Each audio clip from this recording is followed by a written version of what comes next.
जय राम माधव जय कुंज बिहारी। हरे कृष्ण कृष्ण माताजी वेलकम स्वागत છે તમારું। તમને બધાને રાધા ગોવિંદજીના દર્શન થાય છે? મતલબ સ્લાઇડ વિઝિબલ છે ને? હરે કૃષ્ણ। હા પ્રભુજી। ઓકે, અને મારો અવાજ પણ એકદમ ક્લિયર છે? પરફેક્ટ। હા પ્રભુજી। એવરીવન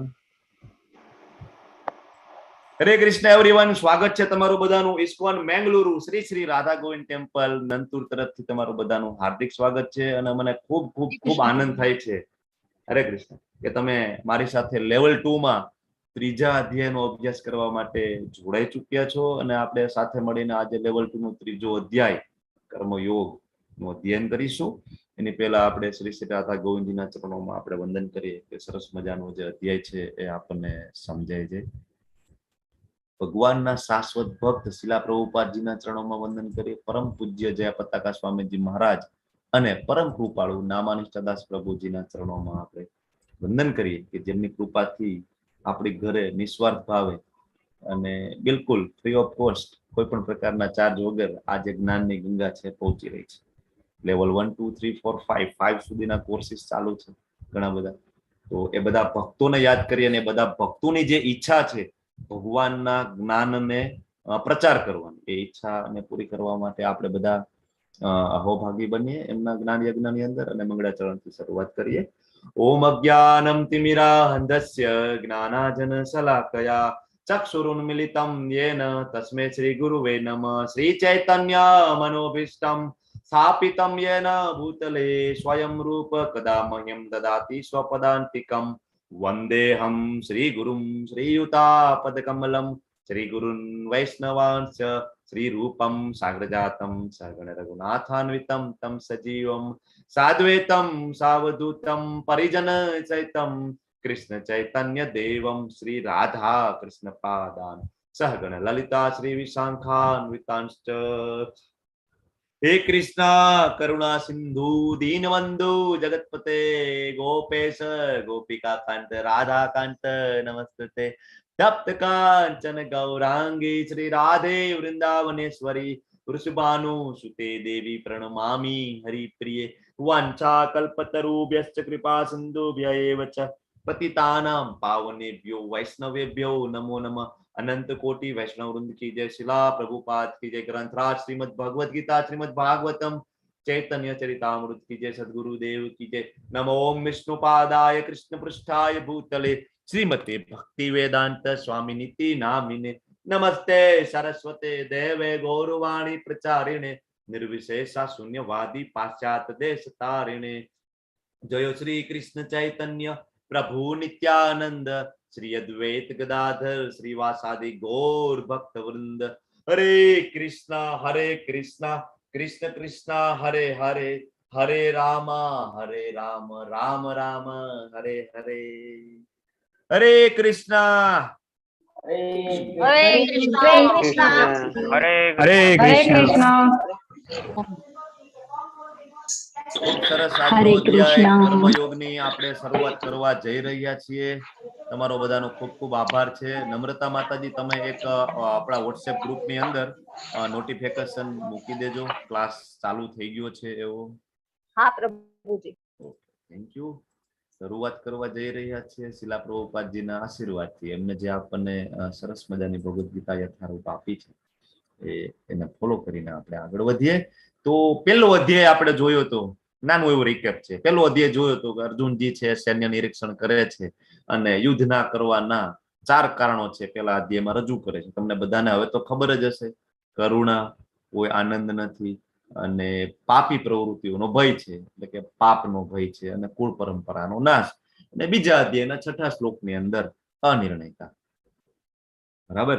7મા શ્લોકની અંદર ભગવાનની શરણાગતિ થાય છે। કયો શ્લોક છે 7મો? કાર્પણ્ય દોષ બોલો, આવડે છે કોઈને? કાર્પણ્ય દોષો હા પ્રભુજી। તો કહત સ્વભાવ कुच्छामि त्वाधर्मसमुदचेता यश्रेयसयानि निश्चितभूत्वा मुक्तिस्यते साति હરી બોલ. ખૂબ સરસ તૃષા માતાજી, જયેન્દ્ર પટેલજી, કૃષ્ણા માતાજી, સરસ પ્રયત્ન કરો છો. આજ રીતના શ્લોક કંઠસ્થ કરવાની કોશિશ કરજો. ખૂબ સરસ શ્લોક છે. શ્લોક બોલવાનું કહીએ 4-5 જણા બોલે તો ખૂબ આનંદ થાય. આપણને એમ થાય કે નહીં, બધા મહેનત કરે છે ભગવાનના શરણે જવાની. Thank you. તો 7મા શ્લોકની અંદર ભગવાનને શરણાગત અર્જુન મહારાજ થાય છે અને પછી ભગવાન છે અર્જુનજીને શિક્ષા આપે છે. બીજા અધ્યાયમાં આપણે જોયું, શું જોયું? તો કે પેલા અધ્યાયના જે 5 કારણ હતા યુદ્ધ ના કરવાના, એ 5 કારણ જે છે એને ભગવાન બીજા અધ્યાયની અંદર એડ્રેસ કરે છે અને ટુ ધ પોઈન્ટ જવાબ આપે છે. ઓકે. અને પછી હવે ત્રીજા અધ્યાયની અહીંથી શરૂઆત થાય છે અને અર્જુન મહારાજ છે એ થોડા કન્ફ્યુઝ છે. ત્રીજા અધ્યાયની શરૂઆતમાં ભગવાનને પૂછે છે કે ભગવાન ત્યાગ કરવો કે કર્મયોગમાં હું આગળ વધું. પછી ભગવાન 3 થી 16મા શ્લોક સુધી ભગવાન છે એ ત્યાગ એટલે કે જ્ઞાન યોગ એ મુશ્કેલ છે, તેથી નિષ્કર્મ જે નિષ્કામ કર્મયોગ છે ભગવાન આપે છે. 17 થી 35મા શ્લોકમાં ભગવાન એ અર્જુનને કહે છે કે ત્યાગ માટે કદાચ લાયક હોય ને તો પણ સાચું ઉદાહરણ પૂરું પાડવા માટે તારે નિયત કર્મ કરવું જોઈએ, નિષ્કામ કર્મયોગ કરવો જોઈએ. અને છેલ્લે આપણો સૌથી મોટો દુશ્મન કામ, એમની વિશે ભગવાન છે આપણને સમજાવવાના છે. તો વિભાગ પહેલો, ત્યાગ કરવો કે કર્મ. અર્જુનજી અહીંયા કન્ફ્યુઝનમાં છે થોડા. શું કામ કન્ફ્યુઝનમાં છે હમણાં આપણે જોઈએ છીએ. ઘણા બધા આપણી સામે ઘણી વાર રસ્તા હોય, આ રસ્તે જવું કે એ રસ્તે જવું. એમ અહીંયા અર્જુનજીને એમ થાય છે કે બધું છોડીને ગુફામાં જઈ અને જ્ઞાન યોગમાં હું આગળ વધું, કે પછી હનુમાનજીએ જે રીતના કર્મયોગનું પાલન કરેલું હતું, ભક્તિ યોગનું જે પાલન કરેલું હતું, એ રીતના હું ભક્તિ યોગનું પાલન કરું. શું કરું? અર્જુનજી કન્ફ્યુઝ છે. શું કામ કન્ફ્યુઝનમાં છે? તો કારણ એવું છે કે બીજા અધ્યાયના 49મો શ્લોક છે. દૂરેણ હિ અવરમ કર્મ બુદ્ધિ યોગા ધનંજય. હે અર્જુન, તારે દૂરથી જ જે નિંદનીય જે કર્મ હોય અથવા ગુણાસ્પદ કર્મ હોય ને એનો દૂરથી ત્યાગ કરી દેવો જોઈએ. હવે અર્જુન મહારાજને બીજા અધ્યાયમાં ભગવાન આત્માનું જ્ઞાન આપે છે, સાંખ્ય યોગ આપે છે, નિષ્કામ કર્મ યોગ આપે છે અને છેલ્લે એમ પણ કહે છે કે યુદ્ધ કર. એટલે ભગવાન તમે મને એવું કીધું કે મારે બુદ્ધિનો ઉપયોગ કરવો છે, માત્ર જ્ઞાનનો ઉપયોગ કરવો છે ને જ્ઞાનમાં આગળ વધવાનું છે, અને આવા ગુણાસ્પદ કર્મો છે એનો દૂરથી મારે ત્યાગ કરી દેવાનો છે. બરાબર. અર્જુન મહારાજને તો યોગ માયામાં મૂકેલા હતા એટલે એને એટલું જોતું હતું ભાઈ યુદ્ધ ના કરવું પડે તો સારું. એટલે ભગવાનના આવા જે શ્લોક છે 2.49 એને ફોલો કરે છે. સારું, યુદ્ધ નહીં કરવું પડે. ભગવાન કે છે દૂરથી ગુણાસ્પદ કર્મોને ત્યાગ કરી દેવાના છે, મતલબ આપણે યુદ્ધ નથી કરવાનું. પણ પછી પાછા ભગવાન એને છેલ્લે સમજાવે છે કે યુદ્ધ તો કરવું જોઈએ, તું ઊભો થા અને દ્રઢ નિશ્ચય બની જા. બરાબર. એટલે હવે અર્જુન મહારાજ છે કન્ફ્યુઝમાં. બરાબર. ભગવાનના દ્વિઅર્થી ઉપદેશો માટે એ હવે પ્રશ્ન પૂછશે અને એની જે મૂંઝવણ છે એ ભગવાનની સામે રજૂ કરશે. પેલા શ્લોકની અંદર શું કે છે અર્જુન મહારાજ? અર્જુન ઉવાચ જ્યાયસી ચેત કર્મણસ્તે મતા બુદ્ધિર્જનાર્દન તત્કિમ કર્મણિ ઘોરે મામ નિયોજયસી કેશવ. ભગવાનને 2 નામથી અહીંયા સંબોધન કરે છે. એક તો કેશવ અને બીજું છે જનાર્દન. તમને બધાને આના અર્થ ખબર હશે. હવે કેશવનો અર્થ શું છે? હરે કૃષ્ણ. કેસી રાક્ષસનો વધ કરનાર. કેસી નામના દૈત્યનો વધ કર્યો. કયા સ્વરૂપે આવેલો કેસી નામનો દૈત્ય? ઘોડા સ્વરૂપે, ઘોડાના સ્વરૂપે, અશ્વના સ્વરૂપે. એટલે અને બીજું છે જનાર્દન. જનાર્દન તમને ખબર છે, જનનું જે અર્દન કરે અથવા જનનું જે પાલન કરતા છે એ કૃષ્ણ છે. ભગવાન તમારું નામ જનાર્દન છે.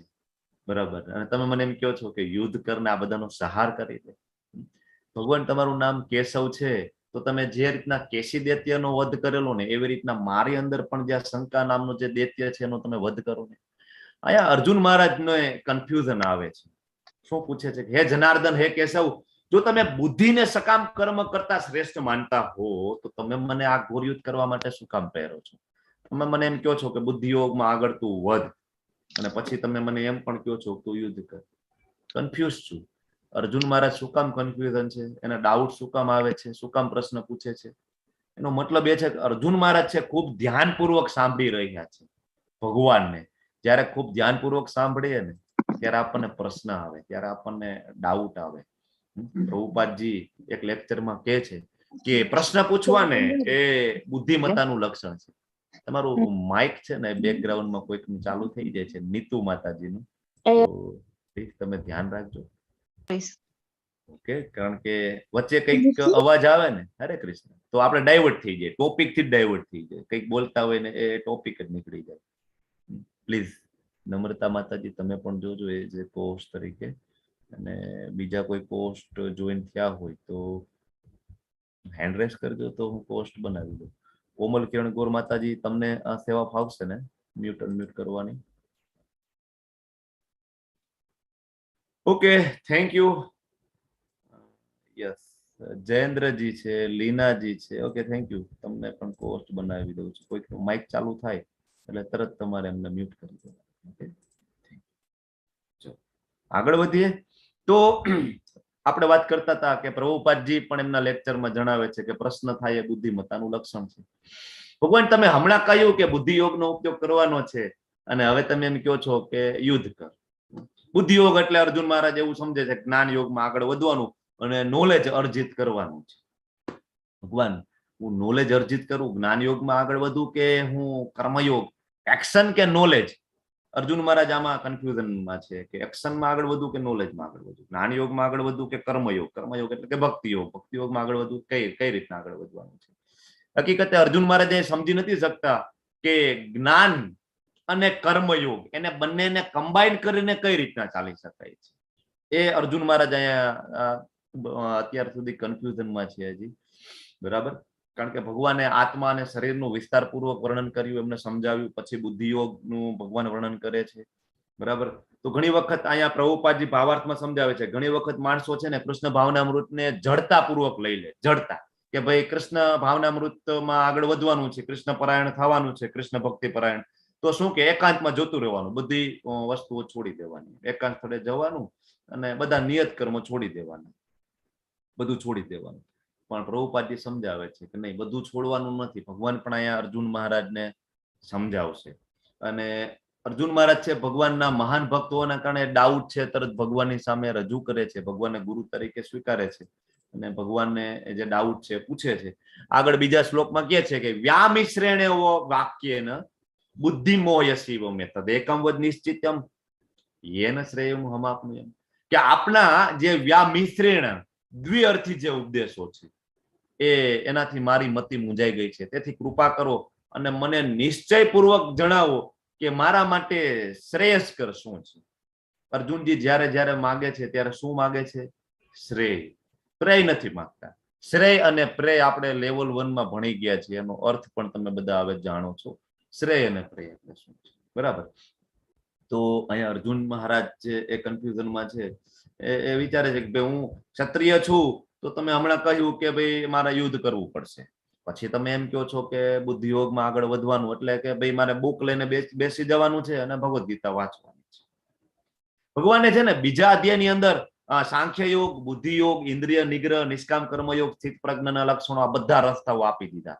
પણ પ્રોબ્લેમ શું થયો? બધું એક સાથે ભગવાને પીરસી દીધું. બીજા અધ્યાયની અંદર બધું એક સાથે આપી દીધું. નિષ્કામ કર્મયોગે આપી દીધો, ભક્તિ યોગે આપી દીધું. તો અર્જુન મહારાજ છે એ કન્ફ્યુઝ થઈ ગયા છે ને હવે એ રિક્વેસ્ટ કરે છે કે તમે મને છે ને સ્ટેપ બાય સ્ટેપ સમજાવો ને, હું થોડો કન્ફ્યુઝ થઈ ગયો છું, મારે ભક્તિયોગમાં આગળ વધવું, જ્ઞાન યોગમાં આગળ વધવું, આઈ એમ કન્ફ્યુઝ. તમે એક કામ કરો, મને સ્ટેપ બાય સ્ટેપ સમજાવો. એટલે ભગવાન જે ભગવાનને અર્જુન મહારાજ છે એ પૂછે છે, પ્રશ્ન પૂછે છે બીજા બધા માટે, આપણા જેવા પતિત જીવો માટે કે એક્ઝેક્ટલી કરવાનું શું છે.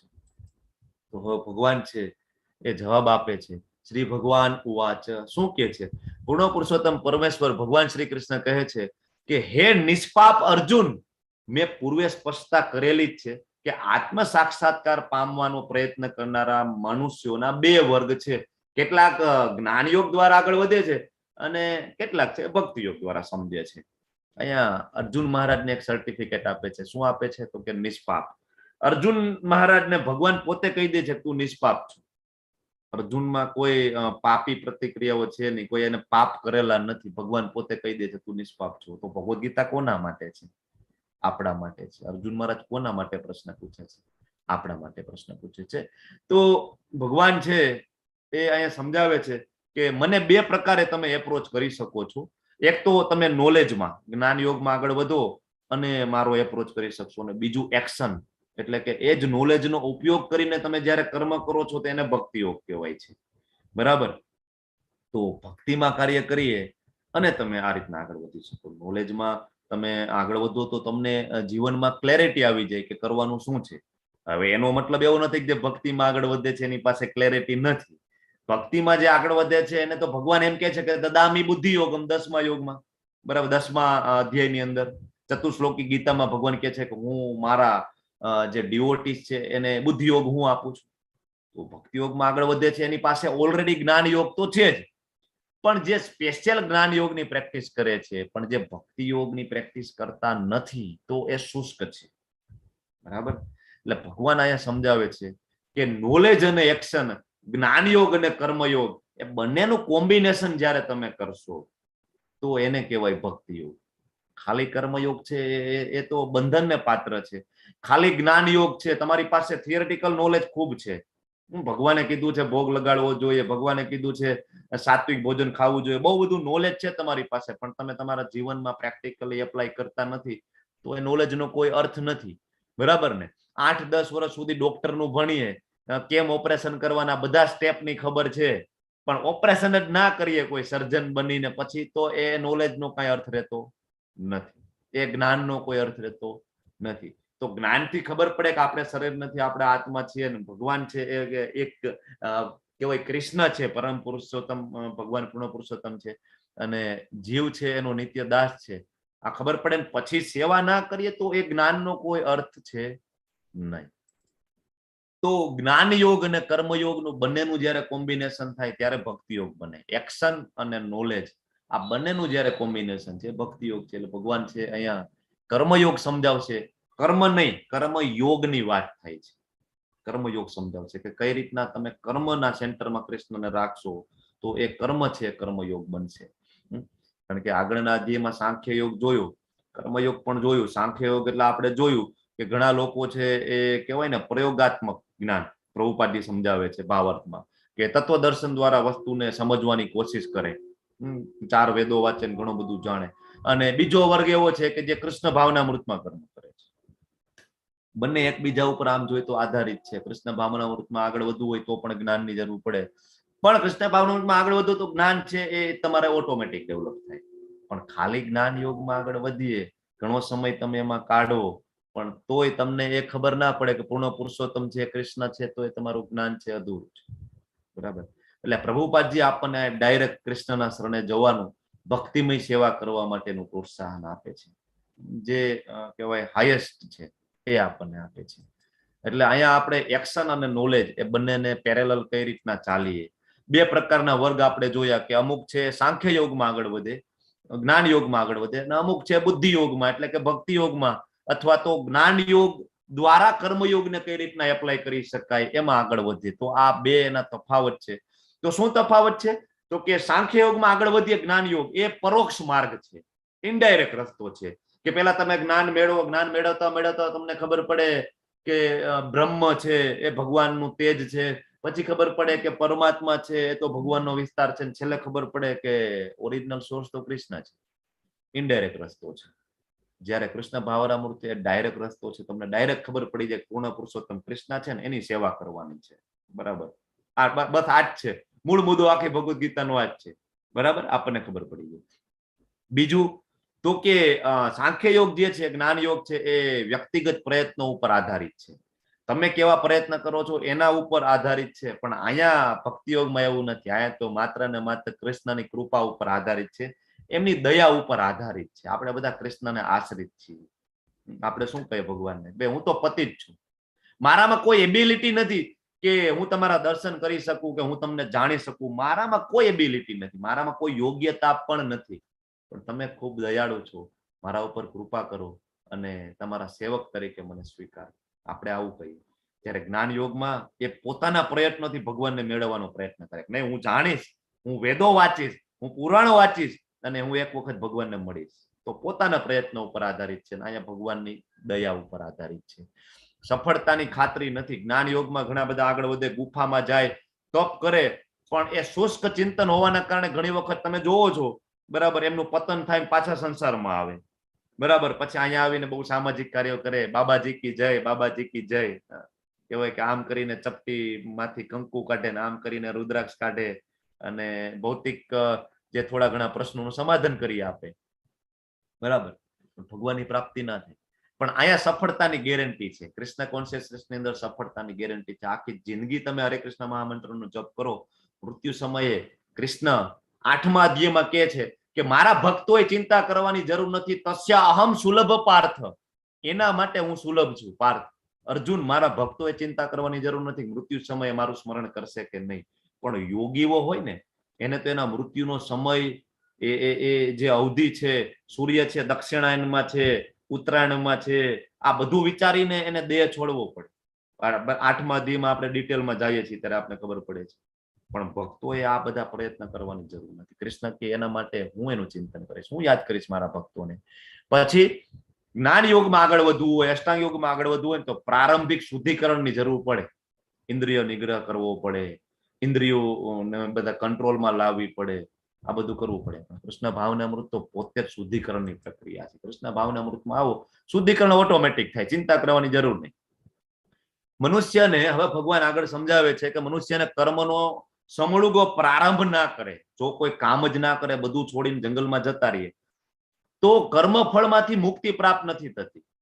અને ન તો કર્મનો કમ્પ્લીટ ત્યાગ કરે એટલે કે સંન્યાસ લઈ લઈએ તો પૂર્ણતા પ્રાપ્ત થાય, એવું પણ નથી. ભગવાન એ સમજાવે છે કર્મ ફળમાંથી મુક્તિ નહીં મળે, કર્મનું બંધન તો પણ રહેશે, કારણ કે ઇન્દ્રિયો છે એ લાગેલી છે ચિંતનમાં.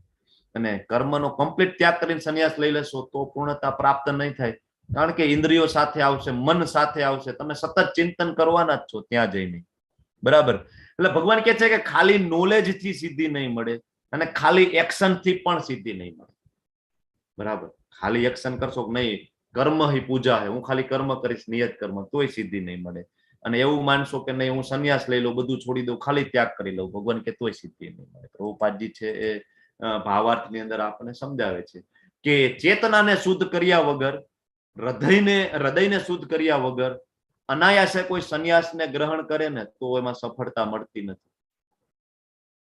જ્ઞાન યોગીના મત મુજબ એવું હોય, જે વેદાંતિઓ હોય ને, માયાવાદીઓ, એના મત મુજબ એવું હોય કે માત્ર તમે સંન્યાસ ગ્રહણ કરી લો ને, બરાબર, એટલે કે જે સકામ કર્મમાંથી તમે નિવૃત્ત થઈ જાઓ એટલે તમે નારાયણ થઈ જાવ. એકાબીજાને એમ કે નમો નારાયણ, તમે નારાયણ, હું નારાયણ, આપણે એકાબીજાને નારાયણ કહેવાનું. આપણે બધા ભગવાન છીએ, માયામાં પડી ગયા છે એટલે આપણે ભૂલી ગયા છે કે આપણે ભગવાન છીએ. એ લોકો એવું માને, બરાબર, નમો નારાયણ. પછી દરિદ્ર નારાયણ આવે ને ઘણા બધા પ્રકારના નારાયણ આવે. અને જે લક્ષ્મીના પતિ છે એ નારાયણ છે, એ કોઈ દિવસ દરિદ્ર હોઈ શકે? દરિદ્ર નારાયણ, આપણે આવા બધા નામ, બધા માયાવાદીઓના સ્ટેટમેન્ટ છે કે દરિદ્ર નારાયણની સેવા કરવી જોઈએ, એ જ નારાયણની સેવા છે. ના ના ના, ભગવદ ગીતામાં, આખી ભગવદ ગીતામાં ક્યાંય નથી લખેલું કે માનવ સેવા એ જ પ્રભુ સેવા છે, ક્યાંય નથી લખેલું, એક પણ શ્લોક નથી. ભગવાન ક્યાંય ભાગવતમાં, ભગવદ ગીતામાં આવો ઉપદેશ આપતા જ નથી. આ બધું આપણે ઘડી કાઢેલું છે, આ બધા માયાવાદીઓના સ્ટેટમેન્ટ છે. એટલે જ્ઞાનવાદ, જે જ્ઞાન યોગીઓ છે ને, વેદાંતિઓ, એ આવું માને કે માત્ર સંન્યાસ લઈ લઈએ એટલે આપણે નારાયણ થઈ જાય. પણ ભગવાન એની સાથે સહમત નથી. ભગવાન અહીંયા ના પાડે છે આ શ્લોકની અંદર.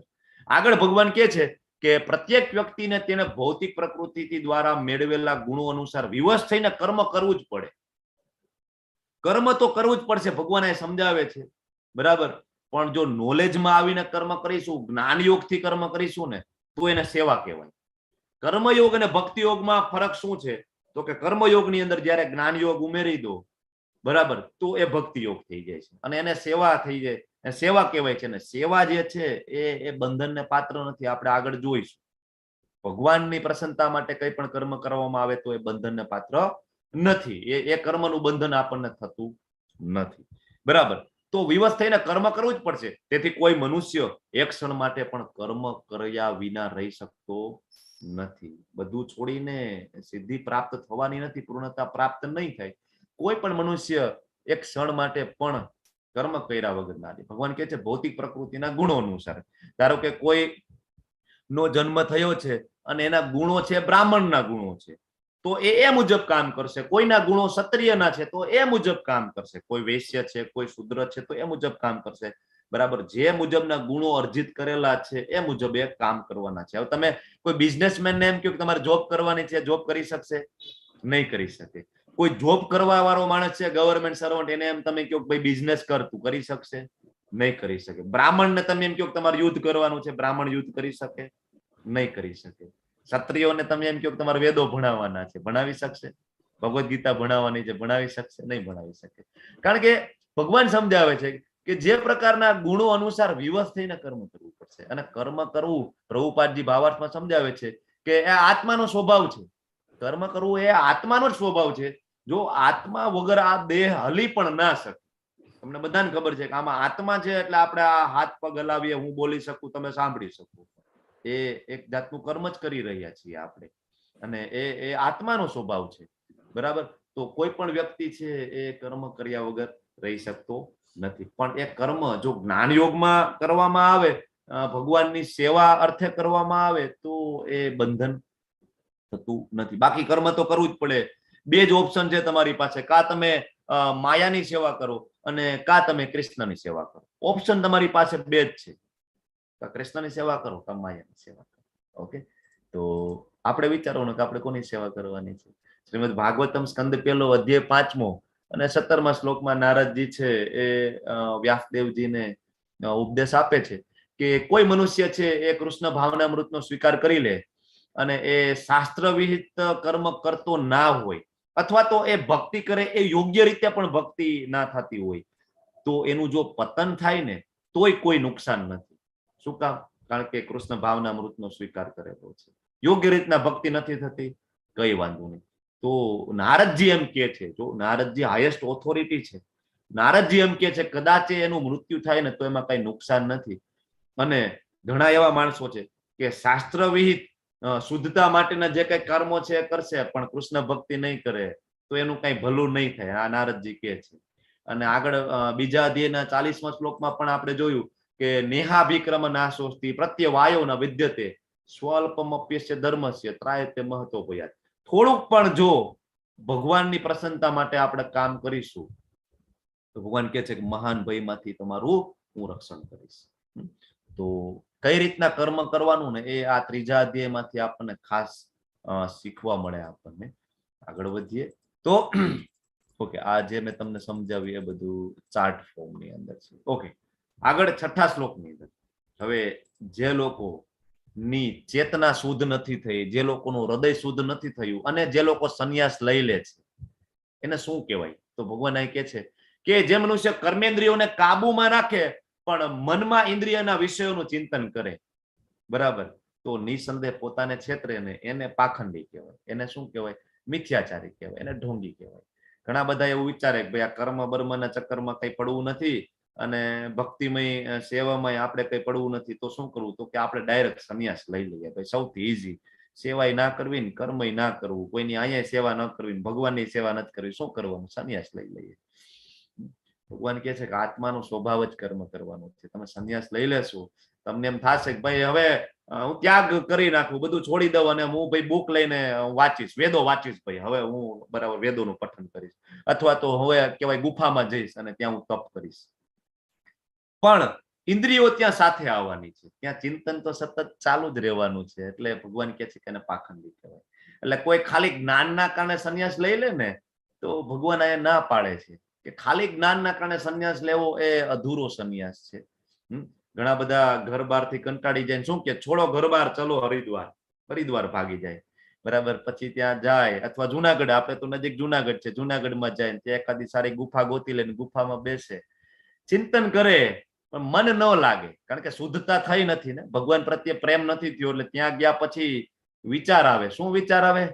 કે ભાઈ આના કરતા હું ઘરે હતો તો સારું હતું, જેવી ઘરવાળી હતી એવી, પણ 2 ટાઈમનું ગરમ ગરમ જમાડતી હતી. સાંજે હોસ્પિટલથી હું ઘરે આવતો તો પૂછતી હતી કેટલા પેશન્ટ હતા આજે, પૂછીને ગરમ ગરમ જમાડતી હતી, જેવી હતી એવી. કાશ હવે હું પાછો વયો જાઉં, કાશ હું પાછો વયો જાઉં. તો જ્ઞાન તો બહુ છે મારી પાસે, પણ હૃદયમાં કૃષ્ણ પ્રેમ નથી. એટલે ત્યાં ગયા પછી પણ મને આઈના વિચારો આવશે, હું પાછો જતો રહું, પાછો જતો રહું, પાછો જતો રહું, નોર્મલ લાઈફ જીવું ફરીથી. તો આ મિથ્યાચારી કહેવાય, પાખંડી કહેવાય. ઘણા બધા ઘરવાળીથી કંટાળી જાય, ઘણા બધા ઘરવાળાથી કંટાળી જાય, એમ કે ભાઈ ચાલો ભાઈ મંદિરે વયા જાય, વૃંદાવન વયા જાય. વૃંદાવન જાય પણ ત્યાં ચિંતન તો પાછું એને ચાલુ રહે. તો શું કે ખાલી ભગવા ધારણ કરવાથી કાંઈ નથી થતું. સેફરન પહેરી લે, કેસરી કલરના પહેરી લે, એને કાંઈ ન થાય.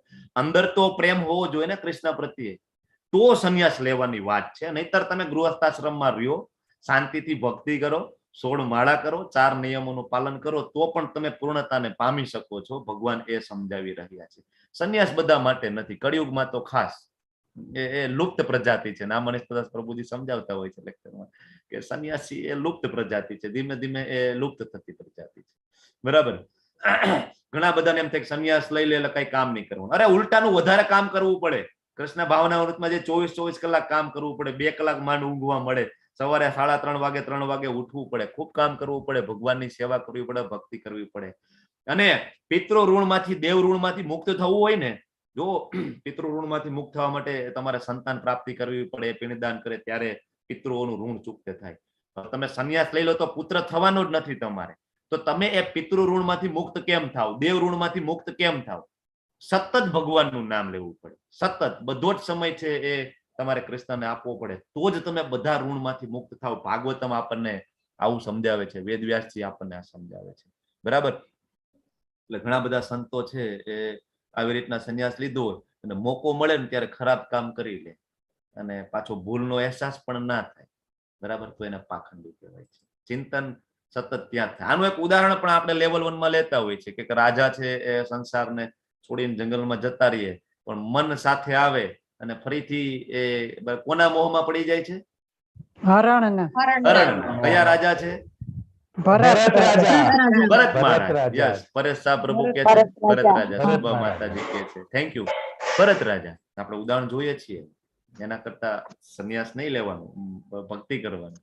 આગળ ભગવાન સમજાવે છે હવે કે ભગવાન પોતાનો ફાઇનલ ડિસિઝન આપે છે કે કોઈ નિષ્ઠાવાન મનુષ્ય હોય ને એ કર્મેન્દ્રિયોને મન દ્વારા કંટ્રોલ કરે અને અનાસક્ત થઈને કર્મયોગ એટલે કે કૃષ્ણ ભાવનામય કર્મનો આરંભ કરે ને તો એ શ્રેષ્ઠ છે. ભગવાન એ સમજાવે છે, પોતાનું ફાઇનલ ડિસિઝન આપે છે કે આગળ આપણે જોયા એ પ્રિટેન્ડર કહેવાય. પ્રિટેન્ડર એટલે કે મિથ્યાચારી. અને અહીંયા જે વાત કરે છે ભગવાન એ સ્ટ્રગલર ની વાત કરે છે. સ્ટ્રગલર એટલે તમને ખબર છે જે સંઘર્ષ કરે. આપણે બધા શું કરીએ છીએ? સંઘર્ષ કરીએ છીએ. આપણે આપણા ઇન્દ્રિયોથી ધીમે ધીમે લડીએ છીએ, ઇન્દ્રિયોને કંટ્રોલમાં લાવીએ છીએ, ભગવાનની સેવામાં જઈએ છીએ. બરાબર. પણ ઓલા જે પ્રિટેન્ડર હોય ને મિથ્યાચારી, એ ઇન્દ્રિયોથી લડે લઈને મોકો એ લોકો ઇન્દ્રિયથી લડે નહીં, મોકો મળે ને એટલે ખરાબ કામ કરી લે. કોઈ જોતું નથી ને, ચલો ખરાબ કામ કરી લઈએ. આવા ઘણા બધા આપણે પાખંડીઓ જોઈએ છીએ ને, છાસવારે ન્યૂઝપેપરમાં આવતું હોય છે કે આ સંત છે આવું કામ કરે છે.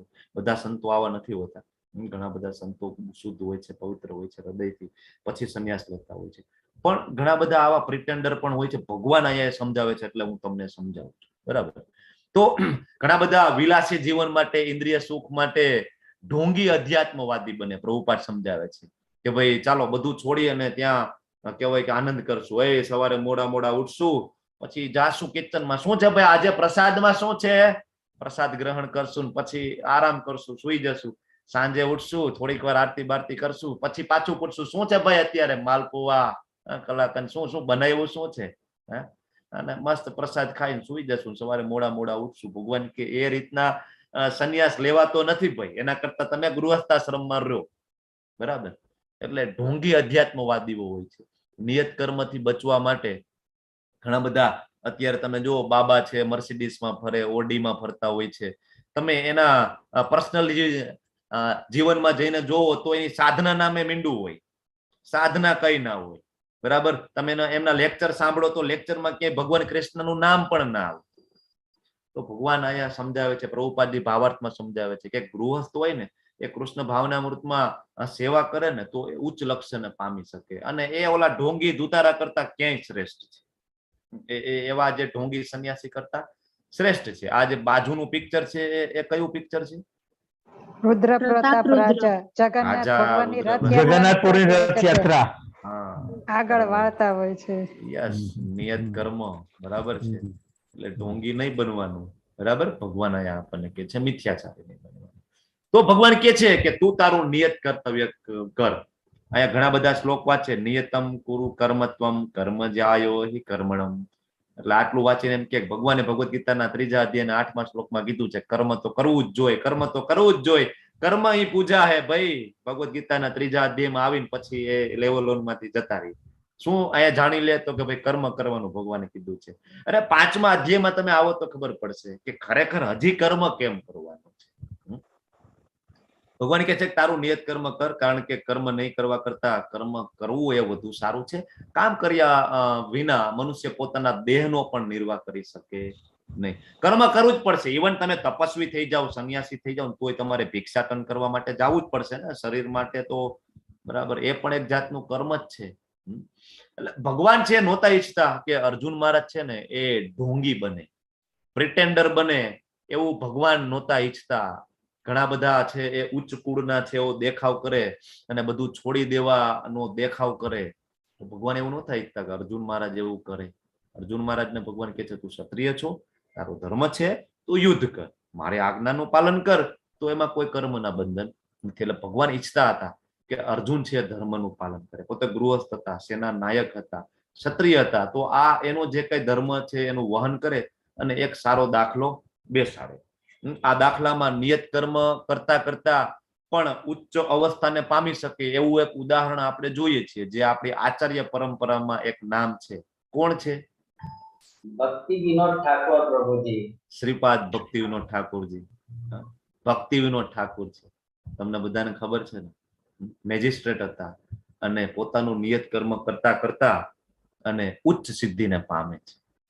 તો આપણે ભક્તિ વિનોદ ઠાકોરજી માંથી આપણે શીખીએ કે ગૃહસ્થાશ્રમમાં રહીને પણ ઉચ્ચ અવસ્થાને પામી શકાય. બાકી જો એવું વિચારીએ ને, અર્જુન મહારાજ એ ત્યારે બધું છોડીને જતા રહ્યા હોત ને, તો અત્યારે દરેક ઘરમાંથી એક સંન્યાસી નીકળે. બધા કંટાળેલા છે, દરેક ઘરની અંદર બધાને કંઈક ને કંઈક પ્રોબ્લેમ છે. ઘરવાળીથી કંટાળેલા છે, પૈસાથી, આર્થિક પરિસ્થિતિ કંટાળેલા છે, ઘણા બીમારીથી કંટાળેલા છે, બધાને પ્રોબ્લેમ છે. અર્જુન મહારાજે જો એ રીતના સંન્યાસ લઈ લીધું હોત ને, તો આપણે દરેક ઘરમાંથી એક એક સંન્યાસી અત્યારે બધા નીકળે. છોડો ઘરબાર, ચલો હરિદ્વાર, ભાગો, છોડી દો બધું. હા, બાળકોનું એજ્યુકેશન કેટલું મોંઘું થઈ ગયું. લાખ રૂપિયા ફી હોય છે અત્યારે. બાળક છે એ કેવાય શું કેવાય LKG HKG માં હોય અને લાખ રૂપિયા ફી હોય છે. બોલો તમે વિચાર કરો. તો એ ખૂબ અઘરું છે. ચાલો છોડો ઘરબાર, ચલો હરિદ્વાર, ભાગો ભાઈ. બધા ભાગે આ બધું જોઈને. તો ભગવાન કહે છે કે નહીં, નિયત કર્મ કરવાનું છે. ઓકે, નિયત કર્મ કેમ કરવાનું છે ભગવાન એ તો સમજાવો. તો ભગવાન કહે છે કે વિષ્ણુ પ્રીત્યાર્થે યજ્ઞ તરીકે કર્મ કરવું જોઈએ, અન્યથા ભૌતિક જગતના જે બીજા બધા કર્મો છે એનાથી બંધન ઉત્પન્ન થાય છે. માટે હે કોંતે, તું તેમની એટલે કે વિષ્ણુની પ્રસન્નતા અર્થે નિયત કર્મ કર. એ રીતે તું સદા અનાસક અને બંધનમાંથી મુક્ત રહીશ. વિષ્ણુ માટે અત્યાર સુધી તો ભગવાન એમ કે છે કે હું પૂર્ણ પુરુષોત્તમ છું અને મારા માટે બધું કરવાનું. આગળ પણ ભગવાન કે છે સર્વ ધર્માન પરિત્યાજ્ય મામેકમ શરણમ વ્રજ. આગળ પણ એમ કે છે મન્મનાભવ મદભક્તો મધ્યાજી મામ નમસ્કુરુ. તો અહીંયા કેમ એમ કે છે કે ભાઈ વિષ્ણુ માટે યજ્ઞ કરવો જોઈએ?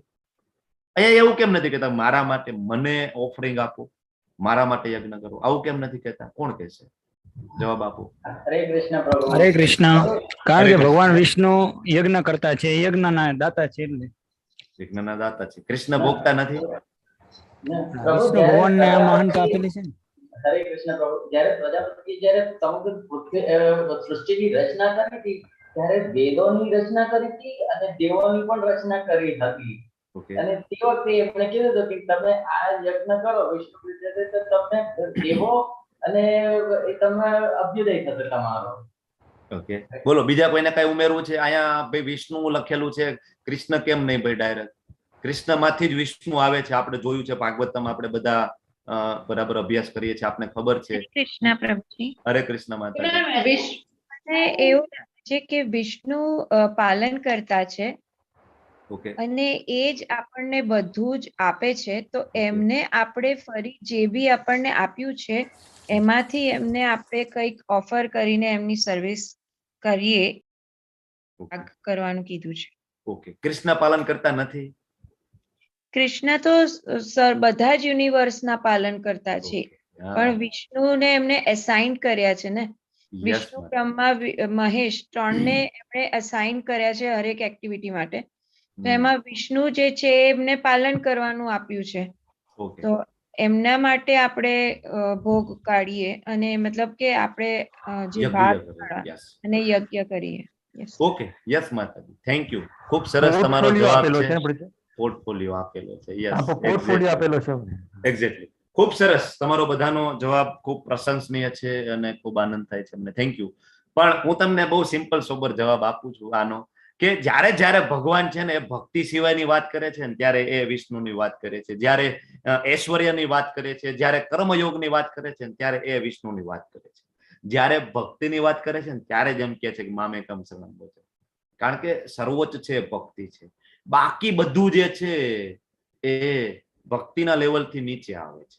અહીંયા અત્યારે કર્મયોગની વાત ચાલે છે, અહીંયા આગળ જે કઈ જ્ઞાન યોગની ચર્ચાઓ થઈ રહી છે, અહીંયા ભગવાનના ઐશ્વર્યની વાત થઈ રહી છે, ઓફરિંગની વાત થઈ રહી છે. તો એ ભગવાન એમ કે છે કે એ બધું તમે વિષ્ણુ માટે કરો, મારા માટે તમે ભક્તિ કરો. બરાબર?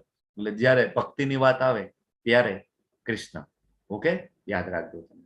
ખૂબ સરસ. તો જ્યારે ઓકે, યજ્ઞ તરીકે કામ કરવું, ઘણા બધાને એમ થાય કે બધા કામ યજ્ઞ તરીકે કઈ રીતના કરી શકાય. તો યજ્ઞ તરીકે કામ કરવું એટલે ભગવાનની ખુશી માટે જે કઈ કરવું એ બધું યજ્ઞ છે. બહુ સિમ્પલ છે કે કૃષ્ણની પ્રસન્નતા માટે જે કઈ કરવામાં આવે એ બધું યજ્ઞ છે. કઈ રીતના કરવું જોઈએ?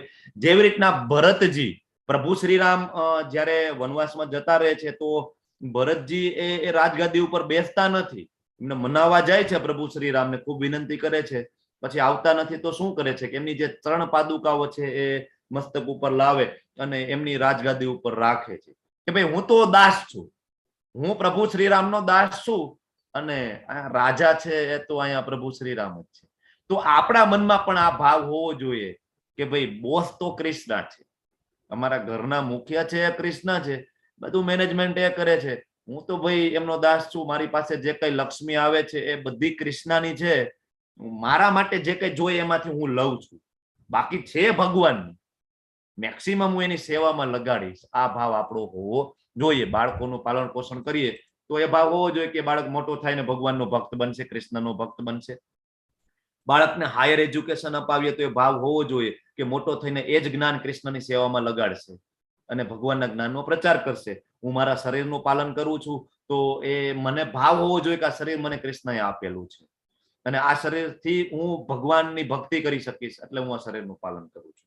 હું સવારમાં ઉઠીને સ્નાન કરું છું વહેલું, શું કામ? મારે મંગળા આરતીમાં જવું છે, મારે કૃષ્ણની પ્રસન્નતા માટે મંગળા આરતીમાં દર્શન કરવા છે, તો મારે શુદ્ધ થઈને જવું જોઈએ. તો આ રીતના તમે બધા જ કર્મો છે એ કૃષ્ણ ભાવનામૃતમાં કરો તો એ એક પણ કર્મોનું બંધન થતું નથી. બરાબર? આપણે બધાને કર્મના બંધનમાંથી છૂટવું છે, પણ આ ભગવાન એનો રસ્તો બતાવે છે કઈ રીતના છૂટી શકાય. બરાબર? એટલે ભગવાનની પ્રસન્નતા માટે જે કઈ કરીએ છીએ તો એને કહેવાય યજ્ઞ. આગળ આપણે યજ્ઞના પ્રકાર જોઈશું ત્યારે પણ આપણે આ કન્સેપ્ટ ક્લિયર થશે કે સાત્વિક યજ્ઞ કોને કહેવાય, રાજસિક કોને કહેવાય, તામસિક કોને કહેવાય. બરાબર? તો હવે ભગવાન છે કર્મકાંડથી કર્મ યોગ સુધી લઈ જાય અને ભગવાન છે એ અલગ અલગ આપણને અહીંયા સીડી એટલે કે યોગ સોપાન બતાવે છે. શું કે છે ભગવાન? તો કે પશુ જીવનમાં હોય તો તમે કર્મકાંડ લેવલ સુધી આવો, વેદો વાંચો, પછી તમે સકામ કર્મયોગમાં આવો કે જેમાં તમને કર્મના ફળ પ્રત્યે આસક્તિ છે, એમ કરતા કરતા નિષ્કામ કર્મયોગ, એમ કરતા કરતા જ્ઞાન યોગમાં આવીએ અને જ્ઞાન યોગમાં જ્ઞાનનો સંચય કરીએ અને આપણને ખબર પડે કે નહીં બ્રહ્મ છે. પછી આગળ જઈએ તો અષ્ટાંગ યોગમાં આવીએ તો આપણને ખબર પડે, કૃપા માતાજીનો મેસેજ આવે છે કે વોઇસ નથી આવતું. એવું છે? અવાજ નથી આવતો? આવે છે પ્રભુ. Thank you. જ્ઞાન યોગમાંથી આપણે આગળ વધીએ તો અષ્ટાંગ યોગમાં જઈએ તો ખબર પડે કે નહીં પરમાત્મા સ્વરૂપે ભગવાન હૃદયમાં બેઠા છે. પણ એનાથી આગળ વધીએ તો ભક્તિ યોગ આવે તો ખબર પડે કે નહીં ઓરિજિનલ સ્વરૂપ તો કૃષ્ણ છે. અહમ સર્વસ્ય પ્રભવો મત સર્વમ પ્રવર્તતે ઇતિ મત્વા ભજન્તે મામ બુધા ભાવ સમન્વિતા. ભગવાન 10મા અધ્યાયના 8મા શ્લોકમાં ચતુશ્લોકી ગીતાનો પહેલો શ્લોકમાં ભગવાન કહે છે કે બધું મારામાંથી આવે છે. તો આ ક્યારે ખબર પડે? ભક્તિ યોગમાં આવીએ તો. પણ બધા ડાયરેક્ટ ભક્તિ યોગમાં ના આવે તો આ એક સ્ટેપ યોગ સોપાન આપે છે. બરાબર? તો પશુ જીવનમાંથી કર્મકાંડ, સકામ કર્મયોગ, નિષ્કામ કર્મ. પશુ જીવનમાં કેવું હોય છે? અનિયંત્રિત ઈચ્છાઓ, માત્ર 4 વસ્તુ માટે. બરાબર, પશુ છે એ પણ તમને ખબર છે એનું જીવન માત્ર 4 વસ્તુ માટે હોય: આહાર, નિંદ્રા, ભય અને મૈથુન. આપણે બધા આ જ કરીએ છીએ, ખાઈએ છીએ, સુઈ જઈએ છીએ, અને ભય માટે આપણે રક્ષણ કરીએ છીએ. એટલે આપણે મકાન બનાવીએ છીએ, પૈસા કમાવીએ છીએ અને બેલેન્સ કરીએ છીએ, કારણ કે આપણે ભય છે કે આગળ આ પૈસા કામ આવશે. તો એ પણ ભય થઈ ગયો. અને મૈથુન, આપણે બધા પણ જાતીય જીવન જીવીએ છીએ અને સંતાન પ્રાપ્તિ કરીએ છીએ. તો પશુ પણ આ 4 કામ કરે જ છે: આહાર, નિંદ્રા, ભય અને મૈથુન. આપણે સેમ આ 4 કામ કરીએ છીએ. ઈશોપનિષદના પહેલા શ્લોકમાં પ્રભુપાદજી આપણને સમજાવે છે. બરાબર. તો ચોથું આ કામ પછી 5મું કામ શું છે? તો કે બુદ્ધિનો ઉપયોગ કરવાનો છે મનુષ્ય જીવનના ઉદ્દેશ્યને સાર્થક કરવા માટે. એ કરીએ તો પશુથી આપણે અલગ પડીએ. બાકી તો આપણે નીચે જ છીએ, પશુ જીવન. ત્યાંથી કર્મકાંડમાં આવીએ, સકામ કર્મમાં આવીએ, નિષ્કામ કર્મયોગ, અને છેલ્લે ઉપર ભગવાનની પ્રેમ ભક્તિ અને ભાવ ભક્તિ. તો આ 2 સોપાન તો આપણે જોયા છે. બરાબર. આ તો ઇનડાયરેક્ટ રસ્તા છે. પણ પ્રભુપાદ આપણને ડાયરેક્ટ રસ્તો આપે છે. શું આપે છે? તો કે પશુ જીવનમાં આપણે બધા અત્યાર સુધી હતા, તમે અને હું. પછી સીધું શું થયું? તો કે શુદ્ધ ભક્તો નો આપણને સંગ મળ્યો. ભક્તોનો સંગ મળે. ઓનલાઈન ક્લાસમાં જોઈન થયા, ખબર પડી કે નહીં, ભગવદ્ ગીતામાં તો આ રીતના કે છે, સંગ મળે. સંગ મળવાથી શું થાય? તો કે અહીંયા પ્રભુજી સમજાવે છે કે ભાઈ હરિનામ કરવું જોઈએ, માળા કરવી જોઈએ, ભોગ લગાડવો જોઈએ. એ સાધના ભક્તિ છે. સાધના ભક્તિ કરતા કરતા શું થાય? તો કે ભગવાન પ્રત્યે ભાવ આવે. રોજ ભગવાનને ભોગ લગાડો ને તમે, એક દિવસ તમે ભોગ ના લગાડ્યો હોય ને, તમને અંદરથી ગિલ્ટી થાય કે નહીં, આજે કૃષ્ણને જમાડવાનું ભૂલાઈ ગયું છે, મેં જમી લીધું. જનરલી આવું થાય નહીં, શરૂમાં આવું થાય. બાકી તો જ્યારે તમારી પ્લેટમાં ભોજન આવે ને, બરાબર, તરત તમે પ્રાર્થના કરો: મહાપ્રસાદે ગોવિંદે નામ બ્રહ્મની વૈષ્ણવે સ્વલ્પ પુણ્યમ વતમ રાજન વિશ્વાસો નેવ જાયતે.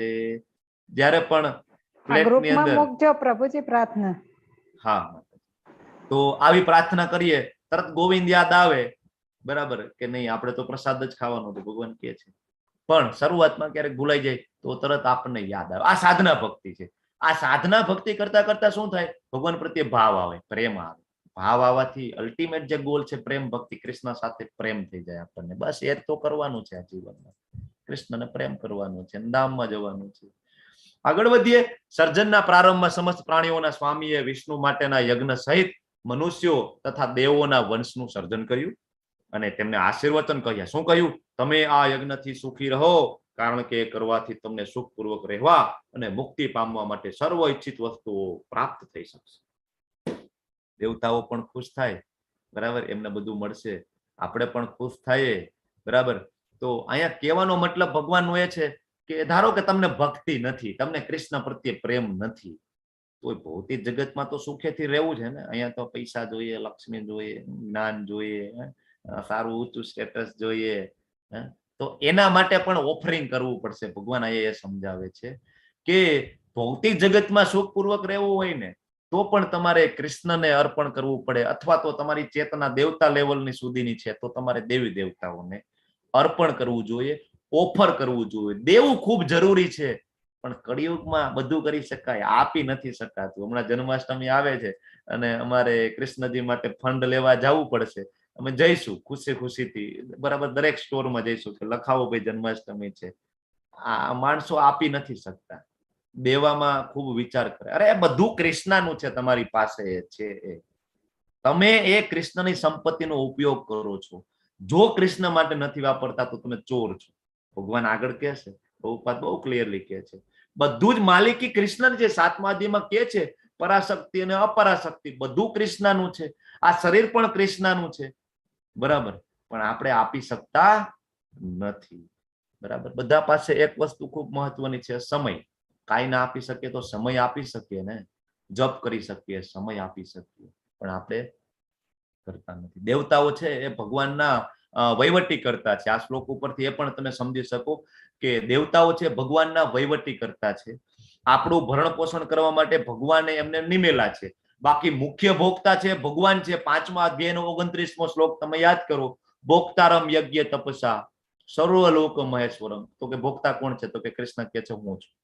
તો દેવી દેવતાનું ઓફરિંગ કરવાનું એટલા માટે કહે છે કે ભાઈ ભગવાનને એમ થાય કે કાંઈ વાંધો નહીં, એટલી મારા પાસે નથી આવ્યો, મારા અધિકારીઓ પાસે તો જાય છે, દેવી દેવતાઓ તો પાસે જાય છે. બરાબર, એટલી એવું તો માને છે મારાથી કોઈક ઉપર છે. બરાબર. ઘણા માણસો તો એવું માને કે મારાથી ઉપર કોઈ છે જ નહીં, દેવી દેવતાઓને કોઈ નહીં, હું કહેવાય કે સર્વજ્ઞ છું. તો ભગવાન કહે છે કઈ વાંધો નહીં, એટલીસ્ટ દેવી દેવતાઓ પાસે જાય છે તો ક્યારેક મારી પાસે પણ આવશે. આપણા પિતાજી છે, સર્વશક્તિમાન પિતાજી છે, આપણે એના બાળક છીએ, આપણે એમની સાથે ઈર્ષા કરી અને આપણે જુદા રહેવા માટે આવ્યા છીએ. બરાબર. આપણા પિતાજી આપણા માટે વ્યવસ્થા કરે છે, અધિકારીઓને મોકલે છે, કુળદેવોને મોકલે છે, દેવી દેવતાઓને મોકલે છે. શું કામ? કે આપણું ભરણ પોષણ થાય. કૃષ્ણ છે ખૂબ દયાળુ છે, આપણે તો બધા ભગોડા છીએ. એમની સેવા કરવાની હતી, એ સેવા છોડીને આપણે બધા અહીંયા ભોગ ભોગવવા માટે આવ્યા. છતાં કૃષ્ણ છે આપણને એટલું પ્રેમ કરે છે કે આપણું ધ્યાન રાખે છે અને દેવી દેવતાઓને આપણી સેવા માટે અને આપણું ભરણ પોષણ કરવા માટે મોકલે છે. પણ આપણે એવું જ માની લઈએ કે દેવી દેવતા અલ્ટિમેટ ઓથોરિટી છે, તો આપણું જ્ઞાન અધૂરું છે. આગળ વધીએ. યજ્ઞો દ્વારા પ્રસન્ન થઈને દેવો તમને પણ પ્રસન્ન કરશે, અને એ રીતે માનવો તથા દેવો વચ્ચેના સહકારથી સૌનો અભ્યુદય થાય. બરાબર. આપણું અહીંયા આમ તો કઈ છે જ નહીં, બધું છે ભગવાનનું છે. થોડુંક લાઇટ બિલ આપણે ઘરે એસી અને પંખા બધું વાપરીએ, જીબી નું લાઇટ બિલ આવી જાય છે. ક્યારે સૂર્યપ્રકાશનું લાઇટ બિલ આવ્યું? ક્યારે? આખો દિવસ તો લાઇટ નથી કરતા, આખો દિવસ સૂર્યપ્રકાશના કારણે આપણા ઘરની અંદર રોશની રહે છે, વરસાદ આવે છે, એના કારણે અન્ન ઉગે છે, આપણે બધું ખાઈએ છીએ. ક્યારે બિલ આવ્યું કે ભાઈ ચાલો ભાઈ આ વર્ષે વરસાદનું બિલ તમારું આટલું, સૂર્યપ્રકાશનું બિલ આટલું? આવે છે ક્યારે? નથી આવતું. તો આપણે સમજવું જોઈએ કે આ જે આપે છે એટલીસ્ટ આપણે થેન્ક યુ કહેવાય. આપણે તો થેન્ક યુ પણ નથી કહેતા ક્યારે. ભગવાનને બે હાથ જોડીને થેન્ક યુ નથી કહેતા કે નહીં ભગવાન આ વર્ષે ખૂબ સરસ વરસાદ થયો અને તમે અમારું ખૂબ ધ્યાન રાખો છો, thank you so much Krishna. ક્યારે નથી કહેતા. કેવું જોઈએ આપણે, નહીતર આપણે ચોર છીએ. પિતાજી છે એ આપણી ખુશી માટે બધી વ્યવસ્થા કરે છે. પ્રભુપાદજી ભાવાર્થમાં સમજાવે છે કે દેવો છે ભગવાનના પ્રતિનિધિ છે. બરાબર. તો ભગવાનને પ્રસન્ન કરીએ તો દેવી દેવતાઓ ઓટોમેટિક પ્રસન્ન થઈ જાય. ઘણા બધાને આ બધી બીક હોય છે કે કુળદેવીની હવે પૂજા નહીં કરીએ તો અપરાધ બોધ થશે. નહીં થાય, ચિંતા નહીં કરવાની. તો જે ગુણમાં હશે એ મુજબની માણસો પૂજા કરતા હોય છે ને એ મુજબના યજ્ઞ કરતા હોય છે. વેદોમાં તો કાલી દેવી, બરાબર, કાલી માતાની પૂજાનું પણ વર્ણન છે, કારણ કે કોઈ તમો ગુણમાં છે તો શું કરવાનું? બરાબર. તો એમાં તો પશુ બલિનો પણ ઉલ્લેખ કરેલો છે, પણ સત્વગુણી માટે વિષ્ણુની પૂજાનો ઉલ્લેખ પણ કરેલો છે. શું કામ? કારણ કે જે ગુણમાં જે છે એ મુજબની પૂજા કરતા એ ધીમે ધીમે શુદ્ધતાને પામે અને ઉચ્ચ સિદ્ધિ પ્રાપ્ત કરી શકે. બરાબર. તો ઓફર કરવું જોઈએ. આ બે શ્લોક ઉપરથી આપને ખબર પડે કે આપણે ભગવાનને ઓફર કરવું જોઈએ. ખેડૂતને એમ થાય કે બધું હું જ બનાવું છું, પણ તમે એમ વિચાર કરો કે પાણી તમે બનાવી શકો છો? નથી બનાવી શકતા. જમીન તમે બનાવી છે? નથી બનાવી. તમે જે બીજ વાવો છો, બીજ તમે બનાવ્યું છે, મેન્યુફેક્ચર કર્યું છે કોઈ વૈજ્ઞાનિકે લેબોરેટરીમાં? નથી બનાવ્યું. પાણી તમારી નથી, જમીન તમારું નથી, બીજ તમારું નથી. ખાતર તમે જેમાં નાખો છો એ ખાતર ક્યાંથી બને છે? ભગવાનની જે સૃષ્ટિ છે એના જે ભૌતિક જે ખનિજો છે એનો ઉપયોગ કરીને ખાતર બને છે. બરાબર. અને પાણી છે એ બરાબર વરસાદ આવે, સૂર્યપ્રકાશ ભગવાન આપે છે. આમાં આપણું છે શું? શરીર પણ આપણું નથી. તો બધું કૃષ્ણનું છે. બરાબર. તો ભગવાનને આપણે ઓફર કરવું જોઈએ, તો જ આ જે ત્યાગનું ચક્ર પૂરું થાય. ભગવાન આપણને વેદો આપે, જ્ઞાન આપે, અને જ્ઞાન દ્વારા આપણને ખબર પડે કે આપણે આપણા નિયત કર્મો કરવાના છે, અને નિયત કર્મો કરીએ અને આપણે ત્યાગ કરીએ, આપણે યજ્ઞ કરીએ, અને યજ્ઞ દ્વારા વરસાદ થાય. ભગવાન હમણાં આગળ કહે છે, અને વરસાદ થવાથી આપણને અનાજ પ્રાપ્ત થાય, અનાજથી આપણે ભોજન બનાવીએ, અને એ ભોજન જો કૃષ્ણને અર્પણ કરી અને પછી જો આપણે ગ્રહણ કરીએ તો આ જે ચક્ર છે એ પૂરું થાય છે. અને આ બધી જે પ્રોસેસ છે એમાં પાપ કર્મ છે, એ પાપ કર્મ છે એ ભગવાન લઈ લે છે અને આપણા ઉપર કૃપા કરે અને આપણે પ્રસાદ આપે છે. વેદોમાં પણ આવું સેમ વર્ણન છે. આ જે શ્લોક અહીંયા છે એ વેદોનો શ્લોક છે કે ભાઈ ભક્ષણ યોગ્ય કરવા માટે જે કઈ વસ્તુઓ છે ભગવાનને ઓફર કરીએ, ભોગ લગાડીએ તો પવિત્ર થઈ જાય છે, અને એ ખાદ્ય પદાર્થોથી આપણું અસ્તિત્વ શુદ્ધ થાય. એનાથી આપણા જે મગજમાં આવેલી આધ્યાત્મિક જે પેશીઓ છે પવિત્ર બને છે, અને આપણે મુક્તિના માર્ગ વિશે વિચારી શકીએ છીએ, અને ધીમે ધીમે આપણે કૃષ્ણ ભાવનામૃતમાં આગળ વધીએ. વેદોમાં પણ આવો ઉલ્લેખ છે. તો જીવનની વિવિધ જરૂરિયાતોની પૂર્તિ કરનારા વિભિન્ન દેવો યજ્ઞ સંપન્ન કરવાથી પ્રસન્ન થઈને તમારી બધી જરૂરિયાતોની પૂર્તિ કરશે. પરંતુ જે મનુષ્યો આ પ્રાપ્ત ઉપહારો દેવોને અર્પણ કર્યા વગર પોતે ભોગવશે ને એ નક્કી ચોર છે. જો અહીંયા સમજાવે છે કે ભાઈ બધી જરૂરિયાતોની પૂર્તિ દેવો કરે છે અને એ યજ્ઞ કરવાથી પ્રસન્ન થાય છે, બધી જરૂરિયાતોનું ધ્યાન રાખે છે, તો તમારે ઓફર કરવું જોઈએ. ઓફર ના કરીએ આપણે તો આપણે ચોર છીએ. ભગવાન અહીંયા બહુ ક્લિયરલી કહે છે કે આપણે ચોર છીએ જો આપણે ઓફર કરતા નથી, જો આપણે કૃષ્ણને ભોગ લગાડતા નથી તો આપણે ચોર છીએ. ભગવાનના ભક્તો સર્વ પ્રકારના પાપમાંથી મુક્ત થઈ જાય છે. જો પણ આપણે બધાને પાપમાંથી તો મુક્ત થવું છે, તો એનો રસ્તો અહીંયા ભગવાન આપે છે. યજ્ઞ શિષ્ટાસીન સંતો મુચ્યંતે સર્વ કિલ્બિષે પૂજ્યંતે તે ત્વગમ પાપા યે પચન્યાત્મ કારણાત. તો ભગવાનના ભક્તો સર્વ પાપમાંથી મુક્ત થઈ જાય. શું કામ? તો કે યજ્ઞમાં પ્રથમ અર્પિત કરેલું ભોજન, એટલે કે ભગવાનને ભોગ લગાડ્યા પછીનો જે પ્રસાદ છે એ જ લે છે. અન્ય લોકો પોતાના ઇન્દ્રિય સુખ માટે પૂજ્યંતે તે ત્વગમ પાપા પચન્યાત્મ કારણાત, પોતાના આત્મ કારણાત, પોતાના માટે જે ભોજન બનાવે ને એ નક્કી પાપને ખાય છે. ઘરે પીઝા બનાવીએ, એ ઉપર કહેવાય ડુંગળી બુંગળી નાખીને લસણની માથે ગ્રેવી નાખીએ અને એમ થાય કે ભાઈ મારે જ ખાવું છે, ખૂબ ખૂબ મજા કરવી છે. આ શ્લોક યાદ કરવાનો કે પાપ ખાઈએ છીએ. પીઝા ખાવામાં વાંધો નથી, બરાબર, ડુંગળી લસણ વગરના બનાવો, ભગવાનને ઓફર કરો, કૃષ્ણને ઓફર કરીને ખાઓ. જનરલી બ્રેડની વસ્તુ કૃષ્ણને ઓફર કરાતી નથી, પણ શરૂઆતની અંદર આપણે કરી શકીએ, વાંધો નથી. શરૂઆતમાં હજી આપણી ચેતના શુદ્ધ નથી, તો ધીમે ધીમે ધીમે આપણે સાત્વિક ભોજન બનાવીએ, ડુંગળી લસણ વગરનું ભોજન કૃષ્ણને અર્પણ કરો અને પછી તમે પ્રસાદ સ્વરૂપે ગ્રહણ કરો. બરાબર.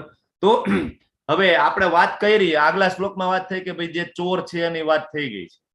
આ શ્લોકની અંદર જે ચોર નથી, જે ભગવાનને ભોગ લગાડે છે, એની કન્ડિશન શું છે એ ભગવાન કહે છે. ખૂબ જ ઇમ્પોર્ટન્ટ આ શ્લોક છે પ્રસાદ માટેનું. ઘણા બધા એમ કે પ્રસાદ લગાડવાનું ક્યાં છે?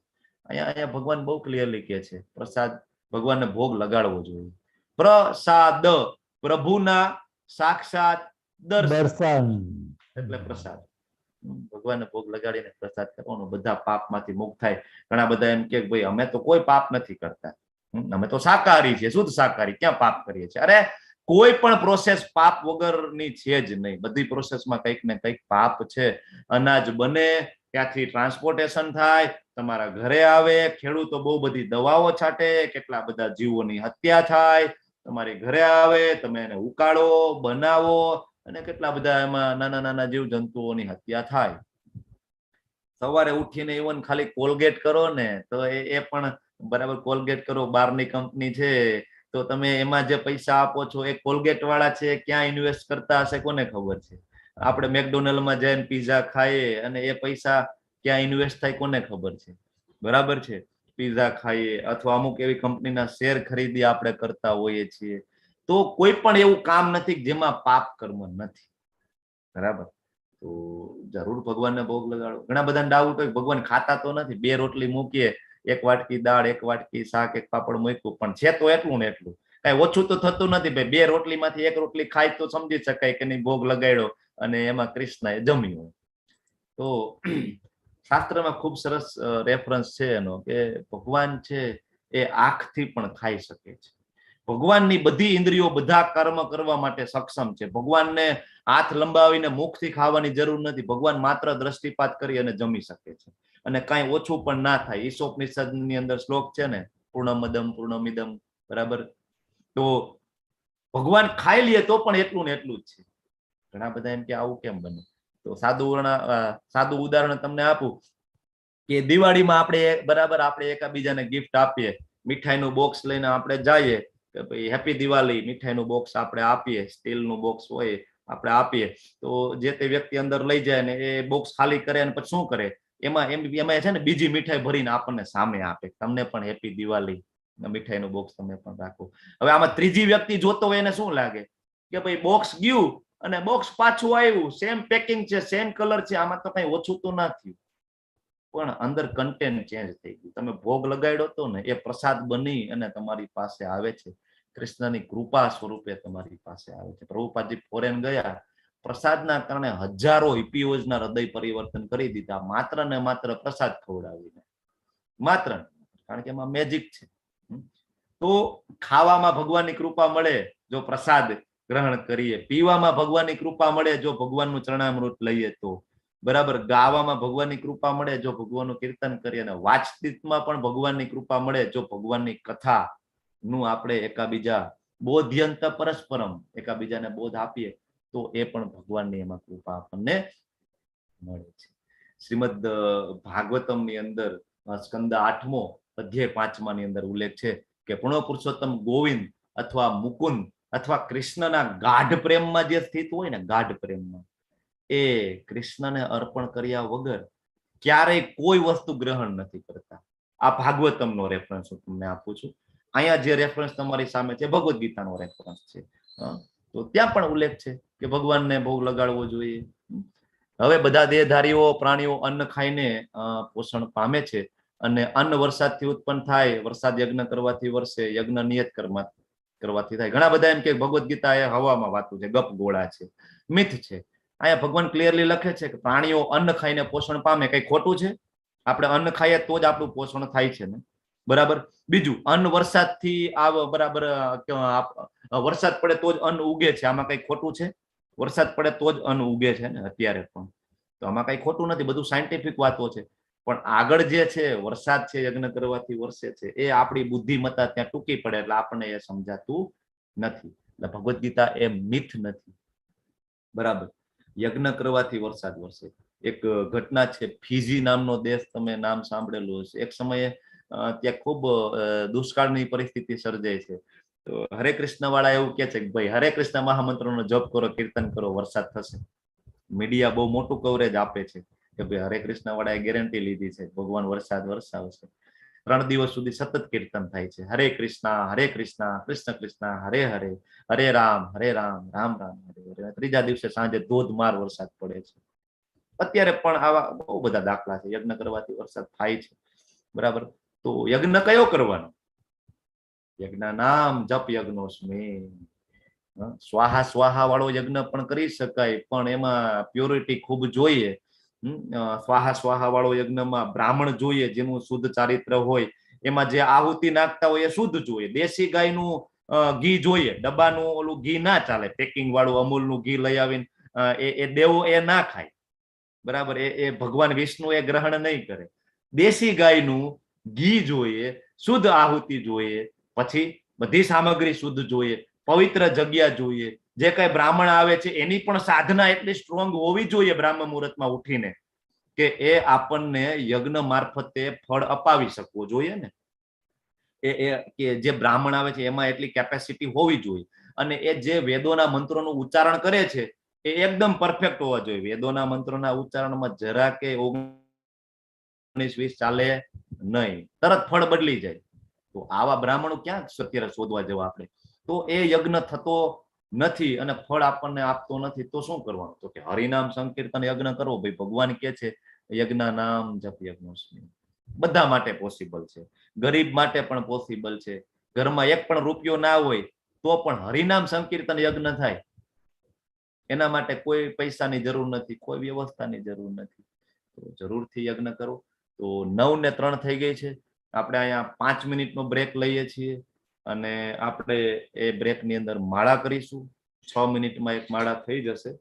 માળા કરીએ. કોઈને કઈ બાયો બ્રેક લેવો હોય તો બાયો બ્રેક લઈ લેજો. તો બધા તમારું માઇક ચાલુ કરો અને આપણે એક માળા કરીએ.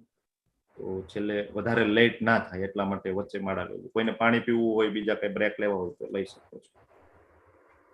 જય શ્રી કૃષ્ણ ચૈતન્ય પ્રભુ નિત્યાનંદ શ્રી અદ્વૈત ગદાધર શ્રીવાસાદિ ગૌર ભક્તવૃંદ. હરે કૃષ્ણ હરે કૃષ્ણ કૃષ્ણ હરે રામ હરે રામ હરે રામ રામ હરે કૃષ્ણ હરે કૃષ્ણ હરે રામ હરે રામ હરે રામ હરે રામ હરે કૃષ્ણ કૃષ્ણ કૃષ્ણ હરે હરે હરે રામ હરે રામ કૃષ્ણ રામ હરે રામ હરે રામ હરે હરે કૃષ્ણ રામ હરે રામ હરે હરે હરે રામ હરે રામ હરે રામ હરે हरे राम हरे हरे कृष्ण हरे हरे हरे राम हरे हरे कृष्ण हरे हरे हरे राम राम राम हरे हरे कृष्ण कृष्ण हरे हरे हरे कृष्ण कृष्ण कृष्ण हरे हरे राम हरे राम हरे राम राम राम हरे हरे हरे कृष्ण कृष्ण कृष्ण हरे हरे हरे राम राम राम राम हरे हरे हरे कृष्ण कृष्ण कृष्ण हरे हरे हरे राम राम राम हरे हरे हरे कृष्ण हरे राम हरे राम राम हरे हरे राम हरे राम राम कृष्ण हरे कृष्ण हरे कृष्ण हरे राम राम हरे हरे कृष्ण हरे हरे कृष्ण कृष्ण कृष्ण हरे हरे हरे राम राम हरे हरे कृष्ण हरे कृष्ण कृष्ण कृष्ण हरे हरे हरे राम राम हरे हरे हरे कृष्ण कृष्ण हरे राम राम हरे हरे कृष्ण कृष्ण हरे हरे हरे राम राम हरे हरे हरे कृष्ण हरे कृष्ण कृष्ण हरे कृष्ण हरे कृष्ण कृष्ण हरे हरे हरे राम राम राम राम हरे हरे हरे कृष्ण कृष्ण हरे कृष्ण कृष्ण कृष्ण कृष्ण हरे हरे हरे राम हरे राम राम राम हरे हरे कृष्ण हरे कृष्ण कृष्ण हरे हरे कृष्ण हरे हरे राम हरे राम राम हरे राम हरे हरे हरे कृष्ण हरे कृष्ण कृष्ण कृष्ण कृष्ण हरे हरे हरे राम हरे हरे राम राम राम हरे हरे राम हरे राम हरे हरे कृष्ण हरे कृष्ण हरे हरे हरे राम कृष्ण हरे राम कृष्ण राम हरे राम हरे हरे हरे हरे राम राम हरे हरे हरे कृष्ण कृष्ण हरे कृष्ण कृष्ण कृष्ण कृष्ण हरे हरे हरे राम हरे हरे राम राम राम हरे हरे राम हरे कृष्ण राम हरे हरे हरे कृष्ण कृष्ण हरे हरे हरे कृष्ण हरे कृष्ण राम हरे राम राम राम हरे हरे राम हरे हरे हरे कृष्ण हरे कृष्ण कृष्ण कृष्ण कृष्ण हरे कृष्ण हरे हरे हरे हरे राम हरे राम राम राम राम हरे हरे हरे हरे कृष्ण हरे कृष्ण कृष्ण हरे कृष्ण हरे कृष्ण हरे कृष्ण हरे राम हरे राम राम राम राम हरे हरे हरे हरे हरे कृष्ण हरे हरे कृष्ण राम कृष्ण कृष्ण हरे हरे राम राम हरे हरे हरे कृष्ण राम हरे हरे कृष्ण कृष्ण हरे कृष्ण कृष्ण कृष्ण हरे हरे राम राम हरे राम हरे हरे हरे हरे कृष्ण हरे कृष्ण हरे कृष्ण कृष्ण हरे कृष्ण कृष्ण हरे हरे हरे हरे हरे हरे कृष्ण राम हरे राम राम राम हरे हरे हरे कृष्ण राम हरे राम कृष्ण राम कृष्ण राम कृष्ण हरे हरे हरे हरे राम हरे कृष्ण हरे हरे कृष्ण हरे हरे हरे कृष्ण राम कृष्ण हरे कृष्ण राम हरे राम हरे हरे हरे हरे राम हरे हरे हरे कृष्ण हरे कृष्ण कृष्ण हरे हरे हरे कृष्ण हरे हरे कृष्ण राम कृष्ण कृष्ण हरे हरे कृष्ण हरे राम कृष्ण हरे कृष्ण राम कृष्ण राम हरे राम हरे हरे हरे राम हरे हरे कृष्ण हरे कृष्ण कृष्ण कृष्ण हरे हरे हरे राम हरे हरे हरे कृष्ण कृष्ण हरे हरे हरे राम हरे हरे कृष्ण हरे कृष्ण हरे हरे हरे राम हरे हरे हरे कृष्ण कृष्ण कृष्ण कृष्ण हरे हरे राम हरे हरे कृष्ण हरे कृष्ण कृष्ण कृष्ण कृष्ण हरे हरे हरे राम हरे हरे कृष्ण हरे कृष्ण कृष्ण कृष्ण हरे हरे हरे राम हरे हरे कृष्ण हरे कृष्ण कृष्ण कृष्ण हरे हरे हरे राम हरे हरे कृष्ण हरे कृष्ण कृष्ण कृष्ण हरे हरे राम हरे हरे कृष्ण कृष्ण कृष्ण हरे हरे हरे कृष्ण राम कृष्ण राम हरे हरे हरे हरे राम हरे कृष्ण हरे राम राम कृष्ण राम कृष्ण हरे कृष्ण हरे हरे हरे हरे कृष्ण राम कृष्ण हरे राम राम हरे हरे राम हरे राम राम कृष्ण हरे हरे कृष्ण हरे कृष्ण कृष्ण हरे हरे हरे राम हरे राम राम राम हरे हरे हरे हरे कृष्ण हरे कृष्ण कृष्ण कृष्ण हरे हरे हरे कृष्ण हरे हरे हरे राम राम हरे राम राम राम हरे हरे हरे हरे कृष्ण हरे कृष्ण कृष्ण हरे कृष्ण कृष्ण कृष्ण हरे राम हरे राम हरे राम हरे राम हरे राम हरे हरे कृष्ण कृष्ण हरे हरे कृष्ण कृष्ण कृष्ण कृष्ण कृष्ण हरे हरे हरे हरे हरे राम राम हरे राम राम राम हरे हरे हरे हरे कृष्ण हरे कृष्ण कृष्ण कृष्ण हरे हरे हरे कृष्ण कृष्ण हरे हरे राम हरे हरे राम हरे राम राम हरे राम कृष्ण हरे कृष्ण हरे कृष्ण हरे कृष्ण हरे हरे कृष्ण हरे कृष्ण राम हरे हरे राम हरे हरे कृष्ण राम हरे राम कृष्ण राम कृष्ण हरे कृष्ण हरे हरे हरे राम कृष्ण हरे हरे कृष्ण हरे कृष्ण हरे हरे हरे हरे कृष्ण राम कृष्ण राम कृष्ण हरे कृष्ण हरे हरे कृष्ण हरे हरे कृष्ण हरे कृष्ण हरे हरे कृष्ण हरे हरे कृष्ण हरे कृष्ण राम हरे कृष्ण हरे राम हरे राम राम हरे हरे राम हरे हरे कृष्ण हरे कृष्ण कृष्ण कृष्ण हरे कृष्ण हरे कृष्ण हरे कृष्ण हरे हरे हरे राम राम राम राम हरे राम हरे हरे कृष्ण हरे हरे कृष्ण कृष्ण हरे कृष्ण कृष्ण कृष्ण हरे हरे कृष्ण हरे हरे राम हरे राम राम राम राम हरे हरे हरे हरे कृष्ण कृष्ण हरे हरे कृष्ण कृष्ण कृष्ण कृष्ण कृष्ण हरे हरे हरे राम हरे राम हरे राम राम हरे कृष्ण हरे हरे कृष्ण कृष्ण कृष्ण हरे हरे हरे राम हरे हरे कृष्ण हरे कृष्ण कृष्ण कृष्ण हरे हरे राम हरे हरे कृष्ण हरे कृष्ण कृष्ण कृष्ण हरे हरे राम हरे हरे हरे कृष्ण हरे कृष्ण कृष्ण कृष्ण राम राम हरे हरे राम हरे हरे कृष्ण हरे कृष्ण कृष्ण कृष्ण हरे कृष्ण हरे कृष्ण हरे हरे कृष्ण कृष्ण राम हरे हरे कृष्ण हरे कृष्ण कृष्ण हरे कृष्ण हरे हरे हरे कृष्ण हरे राम कृष्ण कृष्ण हरे हरे हरे हरे राम कृष्ण राम हरे राम कृष्ण राम कृष्ण हरे कृष्ण हरे हरे हरे कृष्ण हरे कृष्ण राम हरे हरे कृष्ण हरे कृष्ण कृष्ण कृष्ण हरे हरे हरे राम हरे कृष्ण कृष्ण कृष्ण हरे हरे कृष्ण हरे हरे कृष्ण कृष्ण राम हरे हरे हरे हरे राम कृष्ण राम हरे राम कृष्ण राम हरे कृष्ण हरे कृष्ण हरे हरे हरे हरे राम हरे राम हरे हरे राम राम हरे राम कृष्ण हरे कृष्ण हरे कृष्ण हरे हरे कृष्ण कृष्ण हरे हरे राम राम हरे राम राम हरे हरे कृष्ण हरे कृष्ण कृष्ण कृष्ण कृष्ण हरे हरे हरे कृष्ण कृष्ण हरे कृष्ण हरे राम हरे राम हरे राम हरे राम कृष्ण हरे कृष्ण कृष्ण कृष्ण हरे कृष्ण हरे कृष्ण हरे राम राम राम हरे हरे हरे हरे कृष्ण हरे कृष्ण कृष्ण कृष्ण कृष्ण हरे हरे हरे कृष्ण राम राम राम हरे हरे हरे राम हरे राम हरे राम कृष्ण हरे हरे हरे कृष्ण कृष्ण कृष्ण हरे हरे हरे कृष्ण हरे हरे कृष्ण राम कृष्ण कृष्ण हरे हरे कृष्ण हरे कृष्ण कृष्ण राम कृष्ण राम हरे हरे हरे हरे कृष्ण राम हरे कृष्ण हरे हरे कृष्ण हरे राम कृष्ण राम कृष्ण हरे कृष्ण हरे हरे हरे राम हरे कृष्ण हरे हरे हरे कृष्ण कृष्ण कृष्ण हरे कृष्ण राम कृष्ण कृष्ण राम हरे राम हरे हरे राम हरे हरे हरे हरे कृष्ण कृष्ण हरे कृष्ण हरे कृष्ण हरे हरे हरे राम हरे हरे हरे कृष्ण कृष्ण हरे कृष्ण कृष्ण कृष्ण कृष्ण राम कृष्ण राम राम राम हरे हरे हरे कृष्ण हरे कृष्ण हरे हरे राम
हरे हरे कृष्ण हरे कृष्ण कृष्ण कृष्ण हरे हरे कृष्ण राम हरे हरे कृष्ण हरे कृष्ण हरे राम हरे कृष्ण हरे कृष्ण कृष्ण हरे राम राम राम राम हरे हरे हरे हरे हरे कृष्ण हरे कृष्ण कृष्ण हरे कृष्ण राम हरे हरे राम राम राम हरे हरे हरे कृष्ण हरे कृष्ण कृष्ण हरे हरे हरे हरे राम राम हरे राम राम हरे राम हरे राम हरे हरे हरे कृष्ण हरे हरे कृष्ण कृष्ण कृष्ण कृष्ण कृष्ण हरे हरे हरे हरे राम राम राम राम हरे हरे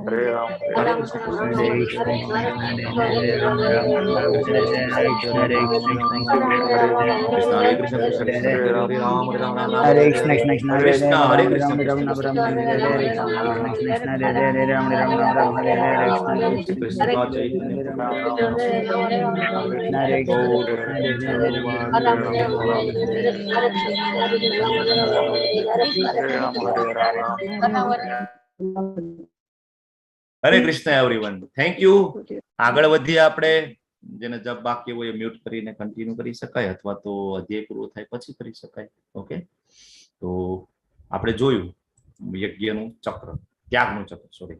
હવે આગળ નિયંત્રિત કર્મનો નિર્દેશ વેદોમાં થયેલો છે અને વેદો પૂર્ણ પુરુષોત્તમ પરમેશ્વરમાંથી પ્રગટ થાય છે અને પરિણામે સર્વવ્યાપી બ્રહ્મ યજ્ઞોમાં સદૈવ અવસ્થિત છે. ઘણા બધા એમ કે ભાઈ યજ્ઞમાં ભગવાન સ્થિત છે, ક્યાં લખ્યું છે? અહીંયા ભગવાન કહે છે કે હું યજ્ઞમાં સર્વવ્યાપી બ્રહ્મ તરીકે હું છું. ઘણા બધા એમ કે ભાઈ શાસ્ત્રો છે એ કોણે કીધું, કોણે ક્યાં લખ્યું છે કે શાસ્ત્રો ભગવાન માંથી આવે છે? તો કોઈક માણસ બેઠું હશે ને શાસ્ત્ર લખી નાખ્યા હશે. ભગવાન અહીંયા કે છે કે નહીં નહીં નહીં, શાસ્ત્રો છે એ મારામાંથી આવે છે. શ્રીમદ ભાગવતમ સ્કંદ પેલો, અધ્યાય પેલો, શ્લોક પેલો, એમાં પણ વેદવ્યાસજી છે એ સ્તુતિ કરે છે અને કહે છે કે ભગવાન કૃષ્ણ છે એ બ્રહ્માજીના હૃદયની અંદર એ વેદોનું જ્ઞાન છે એ આપે છે. તો વેદો છે એ ભગવાન આપે છે અને ભગવાન છે એ યજ્ઞની અંદર સર્વવ્યાપી બ્રહ્મ તરીકે અવસ્થિત છે. બરાબર, આ બે કન્સેપ્ટ આપણે આ શ્લોક ઉપરથી ક્લિયર કરી શકાય. સેમ વસ્તુ બૃહદારણ્યક ઉપનિષદ છે એમાં પણ આ રેફરન્સ મળે છે. પ્રભુપાદજી સમજાવે છે કે ઋગ્વેદ, યજુર્વેદ, સામવેદ, અથર્વવેદ, આ ચારેય વેદો છે એ ક્યાંથી આવે છે? તો કે ભગવાનના શ્વાસોશ્વાસમાં. ભગવાન નારાયણ જે છે, વિષ્ણુ જે છે, અત્યારે ચતુર્માસ ચાલી રહ્યો છે. ચતુર્માસમાં તમને બધાને ખબર છે કે અત્યારે શયન કરી રહ્યા છે, પણ એનું શયન આપણા જેવું નિંદ્રા નથી. આપણી તમોગુણી નિંદ્રા છે કે આપણે સુઈ જઈએ તો આપણે કઈ ખબર ના હોય, સવારે ઉઠીએ ત્યારે ખબર પડે. પણ નારાયણનું શયન, વિષ્ણુનું શયન એવું નથી, એ દિવ્ય છે. એ તો ઊંઘતા હોય અને શ્વાસ બહાર કાઢે તો એમાંથી વેદોની રચના થાય અને એ વેદો બ્રહ્માજીના હૃદયમાં પ્રગટ થાય. તમને બધાને ખબર છે કે મહાવિષ્ણુ જે છે એ એમના એક એક રંધ્રમાંથી એક એક બ્રહ્માંડની ઉત્પત્તિ થાય છે. બ્રહ્માંડની ઉત્પત્તિ થાય તો દરેક બ્રહ્માંડમાં એક બ્રહ્માજી છે. તો દરેક બ્રહ્માંડમાં એક બ્રહ્માજી છે તો એને જ્ઞાન ક્યાંથી મળે? તો ભગવાન માત્ર શ્વાસ બહાર કાઢે ને એમાં વેદોની રચના થઈ જાય છે. અને એ પણ મહાવિષ્ણુ જે કૃષ્ણમાંથી આવે છે. એટલે અહીંયા ભગવાન કહે છે કે વેદો છે પૂર્ણ પુરુષોત્તમ પરમેશ્વર માંથી પ્રગટ થાય છે. ઘણા બધા એમ કે શ્વાસોશ્વાસમાંથી વેદો ઉત્પન્ન થાય. આવું કેવું વળી ભાઈ? આવું થોડું હોય. તો હમણાં આપણે વાત થઈ કે ભગવાનની દરેક ઇન્દ્રિયો દરેક કાર્ય કરવા માટે સક્ષમ છે. ભગવાન છે એ નારાયણ એના નાભીમાંથી બ્રહ્માજીની ઉત્પત્તિ કરી શકે.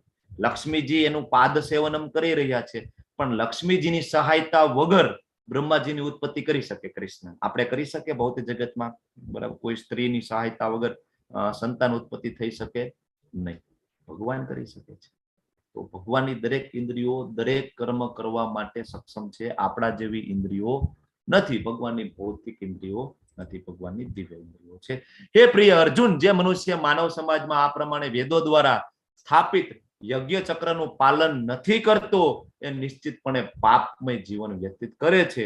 આવો મનુષ્ય માત્ર ઇન્દ્રિય તૃપ્તિ માટે જ જીવિત રહી અને નિરર્થક જીવનને વ્યતીત કરે છે. તો વેદો દ્વારા આ જે યજ્ઞ ચક્ર છે એનું પાલન જે નથી કરતા એ પાપમય જીવન વ્યતીત કરે છે. અને મનુષ્ય જીવનનો જે પરમ ઉદ્દેશ્ય જે છે એને સાર્થક નથી કરતા. એટલે એનું જે જીવન છે કેવું છે? નિરર્થક છે. જે વ્યક્તિ ભગવાનને ઓફર નથી કરતા, દુનિયામાં 99.9% લોકો આવા જ છે કે જે ભગવાનને ઓફર નથી કરતા, તો એનું જીવન છે એ નિરર્થક છે. ઘણા બધા એમ કે ભાઈ કઠોર પરિશ્રમ કરો, ખૂબ કામ કરો અને ઇન્દ્રિય તૃપ્તિ, ઇન્દ્રિય સુખોને ભોગવો. તો ભગવાન આ ભાવાર્થમાં સમજાવે છે.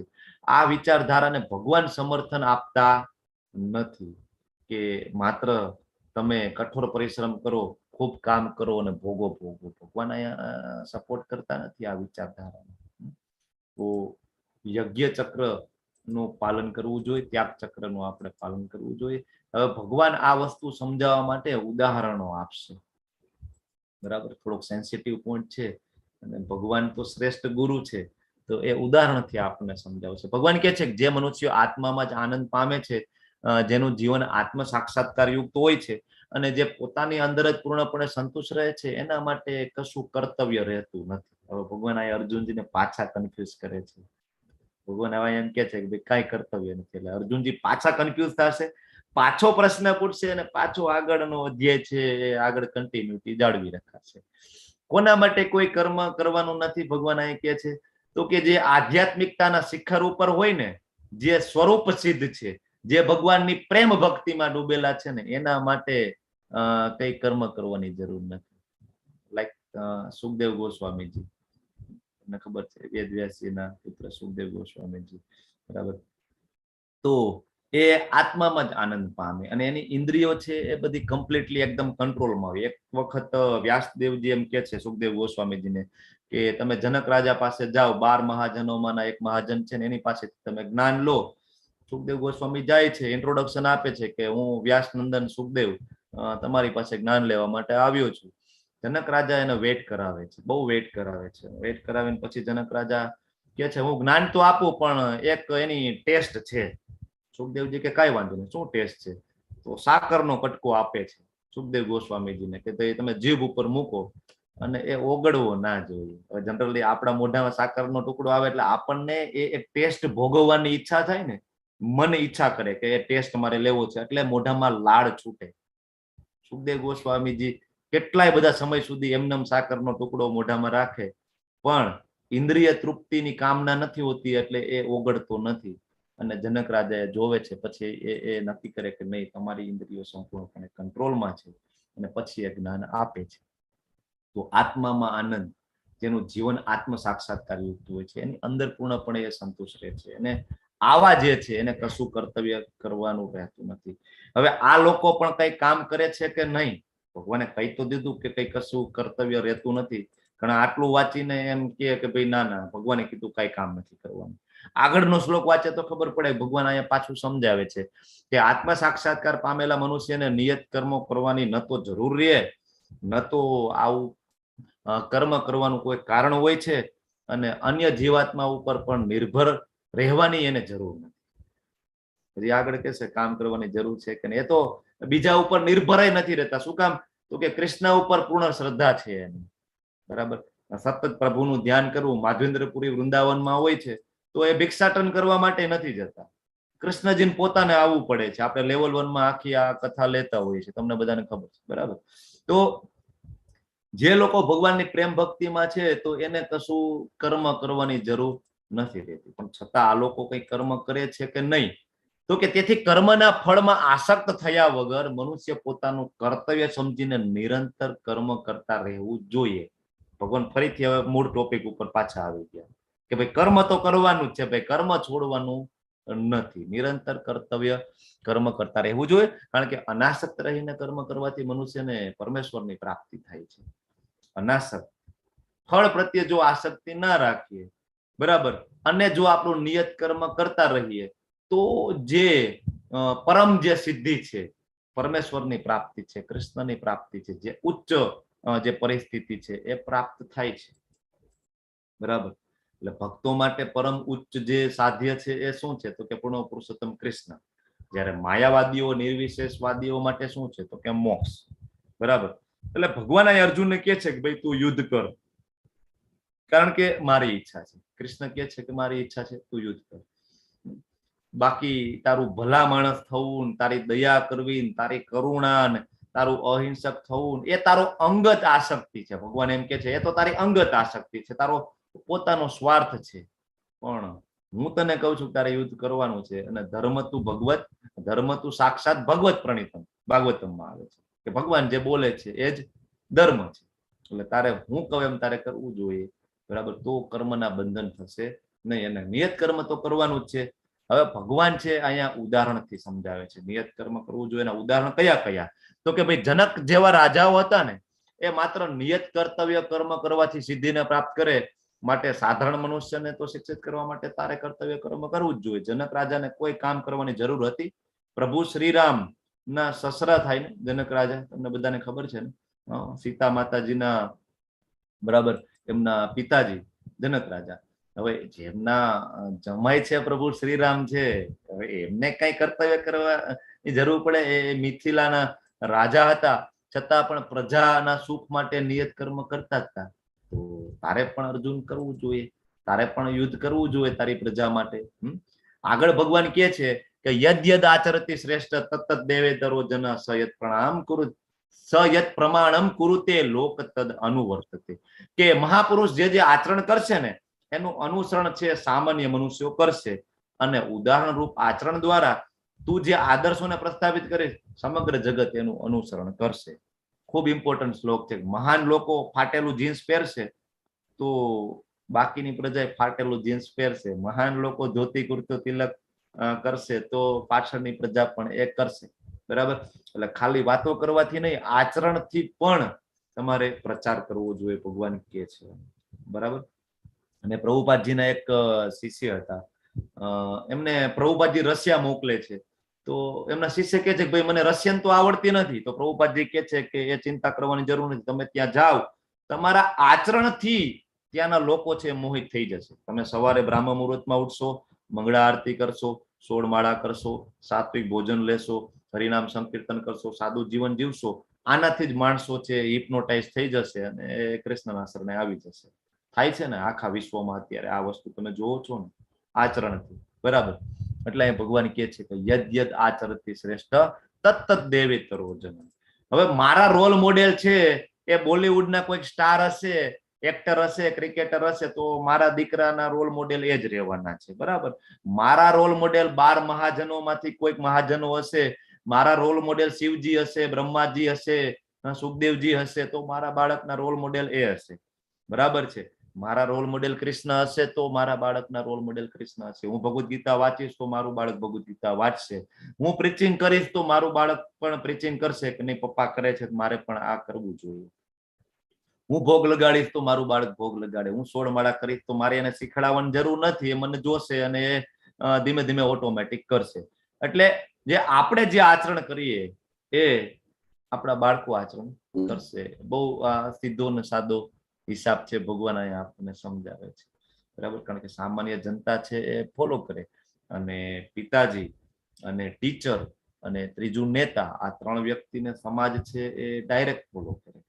બરાબર? બાકી ટીવીમાં ગુટખાની એડવર્ટાઇઝ આવે, જુગાર રમવાની અલગ અલગ રીત શીખડાવતા હોય છે એક્ટર્સ, આલ્કોહોલની જાહેરાત કરે. આવા માણસોને રોલ મોડેલ બનાવશું, આપણા બાળકના રોલ મોડેલ એ જ રહેવાના છે. હે પૃથાપુત્ર, 3 લોકમાં મારા માટે કોઈ નિયત કર્મ નથી.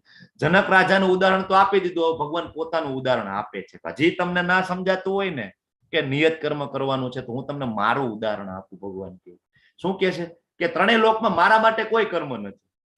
બરાબર? મને કોઈ વસ્તુનો અભાવ નથી. ગોલોક વૃંદાવન ધામનું વર્ણન બ્રહ્મ સંહિતામાં આવે છે. બરાબર? ભગવાનને કોઈ વસ્તુનો અભાવ નથી, ભગવાનને કશું મેળવવાની જરૂરિયાત. ભગવાન કે તેમ છતાં હું નિયત કર્તવ્ય કર્મ કરું છું. જ્યારે જ્યારે હું આવું છું, બરાબર, કૃષ્ણ તરીકે, રામ તરીકે, તો હું પણ શાસ્ત્રોને ફોલો કરું છું અને હું પણ ગુરુ ધારણ કરું છું. રામ તરીકે આવું ત્યારે હું વશિષ્ઠજીના શરણે જાઉં છું. ચૈતન્ય મહાપ્રભુ તરીકે હું આવું છું ત્યારે ઈશ્વરપુરીના શરણે હું જાઉં છું. બરાબર? હું પણ ગુરુ ધારણ કરું છું. બરાબર? કૃષ્ણજી આવે છે તો એ પણ સાંદીપની ઋષિના શરણે જાય છે. બરાબર? નકર ભગવાનને જરૂર નથી. ભગવાન 15મા અધ્યાય અને 15મા શ્લોકમાં કહે છે કે વેદેશ્ચ સર્વેર અહમ એવ વેદ્યો. બધા વેદો જાણીને મને જ જાણવાનો છે. ભાઈ, વેદો મેં આપેલા છે, છતાં પણ એ જ્ઞાન મેળવવા માટે ગુરુના શરણે જાય છે. શું કામ? આપણે ફોલો કરીએ એટલા. શ્વેતાશ્વતર ઉપનિષદ નો રેફરન્સ પ્રભુપાદજી આપે છે, સરસ મજાનો. સેમ વસ્તુ, આ જ વસ્તુ એમાં પણ સમજાવે છે. બરાબર? વાંચજો તમે. બાકી ઘણા બધા અત્યારે મૂર્ખાનંદો, એવા પાખંડીઓ એવા હોય છે કે એમ કે છે કે ગીતા છે એ કૃષ્ણએ બોલેલી નથી, એ તો એની અંદર કોઈ પરમાત્મા બોલતા હતા, એક તો એની અંદર કોઈ શિવ બાબા બોલતા હતા. આપણે કોઈનો વિરોધ નથી કરતા, પણ જે અહીંયા ક્લિયર કટ આ સમજાવવામાં આવે છે એ જ હું તમને સમજાવું છું. કારણ કે ઉપનિષદ મેં તમને કીધું ને, શ્વેતાશ્વતર ઉપનિષદમાં એમાં બહુ ક્લિયર કટ લખેલું છે 6.7 અને 8મા શ્લોકની અંદર કે ભગવાનનો જે દેહ છે અને એનો જે આત્મા છે ને એમાં કોઈ તફાવત નથી. ભગવાનની ઇન્દ્રિયો છે દિવ્ય છે, એ પણ એમાં વર્ણન છે. અને ભગવાનથી શ્રેષ્ઠ કોઈ નથી, કૃષ્ણથી શ્રેષ્ઠ કોઈ નથી, એ વેદોમાં ઉલ્લેખ છે. ઘણા બધા એવું કે ભગવાનની અંદરથી પરમાત્મા બોલતા હતા. અરે ભગવાનની આત્મા પરમાત્મા શરીરમાં કોઈ તફાવત નથી, ભગવાનનું બધું દિવ્ય છે. આવો એક આખો ધર્મ પણ ચાલે છે, જેમાં એમ કે કૃષ્ણ છે તો નારકીય જીવન જીવે છે, એ પછી અમારા સંત બનીને આવશે, પછી એની મુક્તિ થશે. કંઈક ને કંઈક પટ્ટીઓ પડાવે છે સમાજને, અને એ બધા પોતાનું તો પતન કરે જ છે અને એના ફોલોવર્સનું પણ અલ્ટિમેટલી પતન થવાનું છે. કારણ કે ભગવદ ગીતા સમજતા નથી અને એ પોતાનું જે સ્વાર્થ છે એ સાધે છે એની અંદર. બરાબર. એટલે ભગવાન અહીંયા અર્જુનજીને સલાહ આપે છે કે ભાઈ મારા માટે નિયત કર્મ નથી ને, તોય હું જ્યારે આવું છું ત્યારે હું બધું કરું છું. જો હું નિયત કર્તવ્ય કર્મો સાવધાની પૂર્વક ના કરું ને તો બધા મનુષ્યો છે ને એ મારા માર્ગનું અનુસરણ કરશે. ભગવાન આવ્યા હતા, એને ગુરુ નહોતા ધારણ કર્યા. આપણે શું કામ ભાઈ ગુરુને ધારણ કરવા જોઈએ? આપણે નહીં કરવાના. ભગવાને કઈ કર્મ નહોતા કરતા. પ્રભુ શ્રીરામ આવે છે તો બધું કરે જ છે ને. કૃષ્ણજી આવે છે તો બધું કરે છે ધર્મની સ્થાપના માટે. તો ભગવાન કે હું જ્યારે આવું છું ત્યારે હું કરું છું. હું નહીં કરું ને તો મારા માર્ગનું બધા અનુસરણ કરશે અને કોઈ નિયત કર્મ નહીં કરે. એકચ્યુઅલી છે ને ભગવાન જે કરે ને એ આપણે ના કરાય, પણ ભગવાન જે કહે ને એ આપણે કરવું જોઈએ. આ ખાસ યાદ રાખવાનું. ભગવાનનું અનુકરણ ના કરાય, ભગવાનનું અનુસરણ કરાય. બરાબર. આગળ વધીએ કે જો હું નિયત કર્મ ના કરું, નિયત કર્તવ્ય ના કરું તો આ બધા લોકનો વિનાશ થઈ જાય. 14 લોક, બધા બ્રહ્માંડોનો વિનાશ થઈ જાય. ત્યારે હું જ અવાંછિત જન સમુદાય એટલે કે વર્ણશંકર પ્રજા ઉત્પન્ન કરવાનું કારણ હું બનું અને સર્વ જીવોની શાંતિ નષ્ટ કરનારો હું બની જાઉં. ભગવાન પોતાને કહે છે, કારણ કે ભગવાન છે એ બધાના પિતા છે, બધા જીવોના પિતા છે. તો ભગવાન પોતે જો પદભ્રષ્ટ થઈ જાય તો આપણે તો ઓટોમેટિક પદભ્રષ્ટ થઈ જાય. આપણે ગુરુ ધારણ ના કરીએ, શરણે ના જઈએ, શરણાગતિ ના સ્વીકારીએ, શાસ્ત્રોને ફોલો ના કરીએ. ભગવાન પોતે શાસ્ત્રોને ફોલો કરતા હતા એટલે આપણે શાસ્ત્રોને ફોલો કરીએ. એટલે ભગવાન અહીંયા ઉદાહરણ આપે છે પોતાનું કે નિયત કર્મ કરવું જોઈએ, શાસ્ત્રોને ફોલો કરવા જોઈએ, ગુરુના શરણે જવું જોઈએ. પણ ભગવાનનું અનુસરણ અને અનુકરણ, બરાબર, એ બંનેમાં ફરક છે. ભગવાન 5 વર્ષના હતા અને ગિરી ગોવર્ધનજી ઉચકે છે. બરાબર. આપણે ગેસનો બાટલો ઉચકી શકતા નથી. બરાબર. ભગવાનની 16,108 રાણીઓ હતી. આપણાથી અત્યારે એક રાણી સચવાતી નથી. ભગવાન 16,108 રાણીઓ હતી. બધા સાથે કૃષ્ણ જુદા જુદા હતા. તમે વાંચો તો તમને ખબર પડશે ભાગવતમ કે 16,108 રાણીઓ બધા સાથે પોતાના કૃષ્ણ અલગ હતા. બધા પાસે એક એક કૃષ્ણ. ભગવાનની ગોપીઓ કેટલી હતી તમને ખબર છે? 10,000 કરોડ ગોપીઓ હતી. કેટલી? 10,000 કરોડ ગોપીઓ. 100 નું ગ્રુપ હતું અને એક ગ્રુપની અંદર 100 કરોડ. એવી રીતના 100 ગ્રુપ હતા ભગવાનની ગોપીઓના અને બધા સાથે પોતાના એક એક કૃષ્ણ હતા. અહીંયા અત્યારે આપણે કહેવાય કે 2-3 ગોપીઓ હોય તેના નંબર અલગ અલગ નામથી મોબાઈલમાં સેવ કરવા પડે ને કેટલું બધું યાદ રાખવું પડે કે ભાઈ આ 2 ક્રોસ ના થઈ જવા જોઈએ. બરાબર. એટલે કહેવાનો મતલબ છે કે ભગવાનનું અનુકરણ ના થાય, ભગવાનનું અનુસરણ થાય. ઉપદેશો જે આપે ને એનું પાલન કરવું જોઈએ. ભગવાન જે કહે એ આપણે કરવાનું છે. સેમ શ્રીમદ ભાગવતમ 10મ સ્કંદની અંદર લગભગ 3જા અધ્યાયમાં કહે છે કે ભગવાનના જે ભક્તો છે, ભગવાનના અધિકૃત જે સેવકો છે, ભગવાનના ઉપદેશોનું પાલન કરે છે અને એ સર્વથા એના માટે હિતાવહ હોય છે. અને બુદ્ધિશાળી મનુષ્યો જે છે એ ભગવાનના જે ઉપદેશો છે એનું અનુસરણ કરે, અનુકરણ નથી કરતા.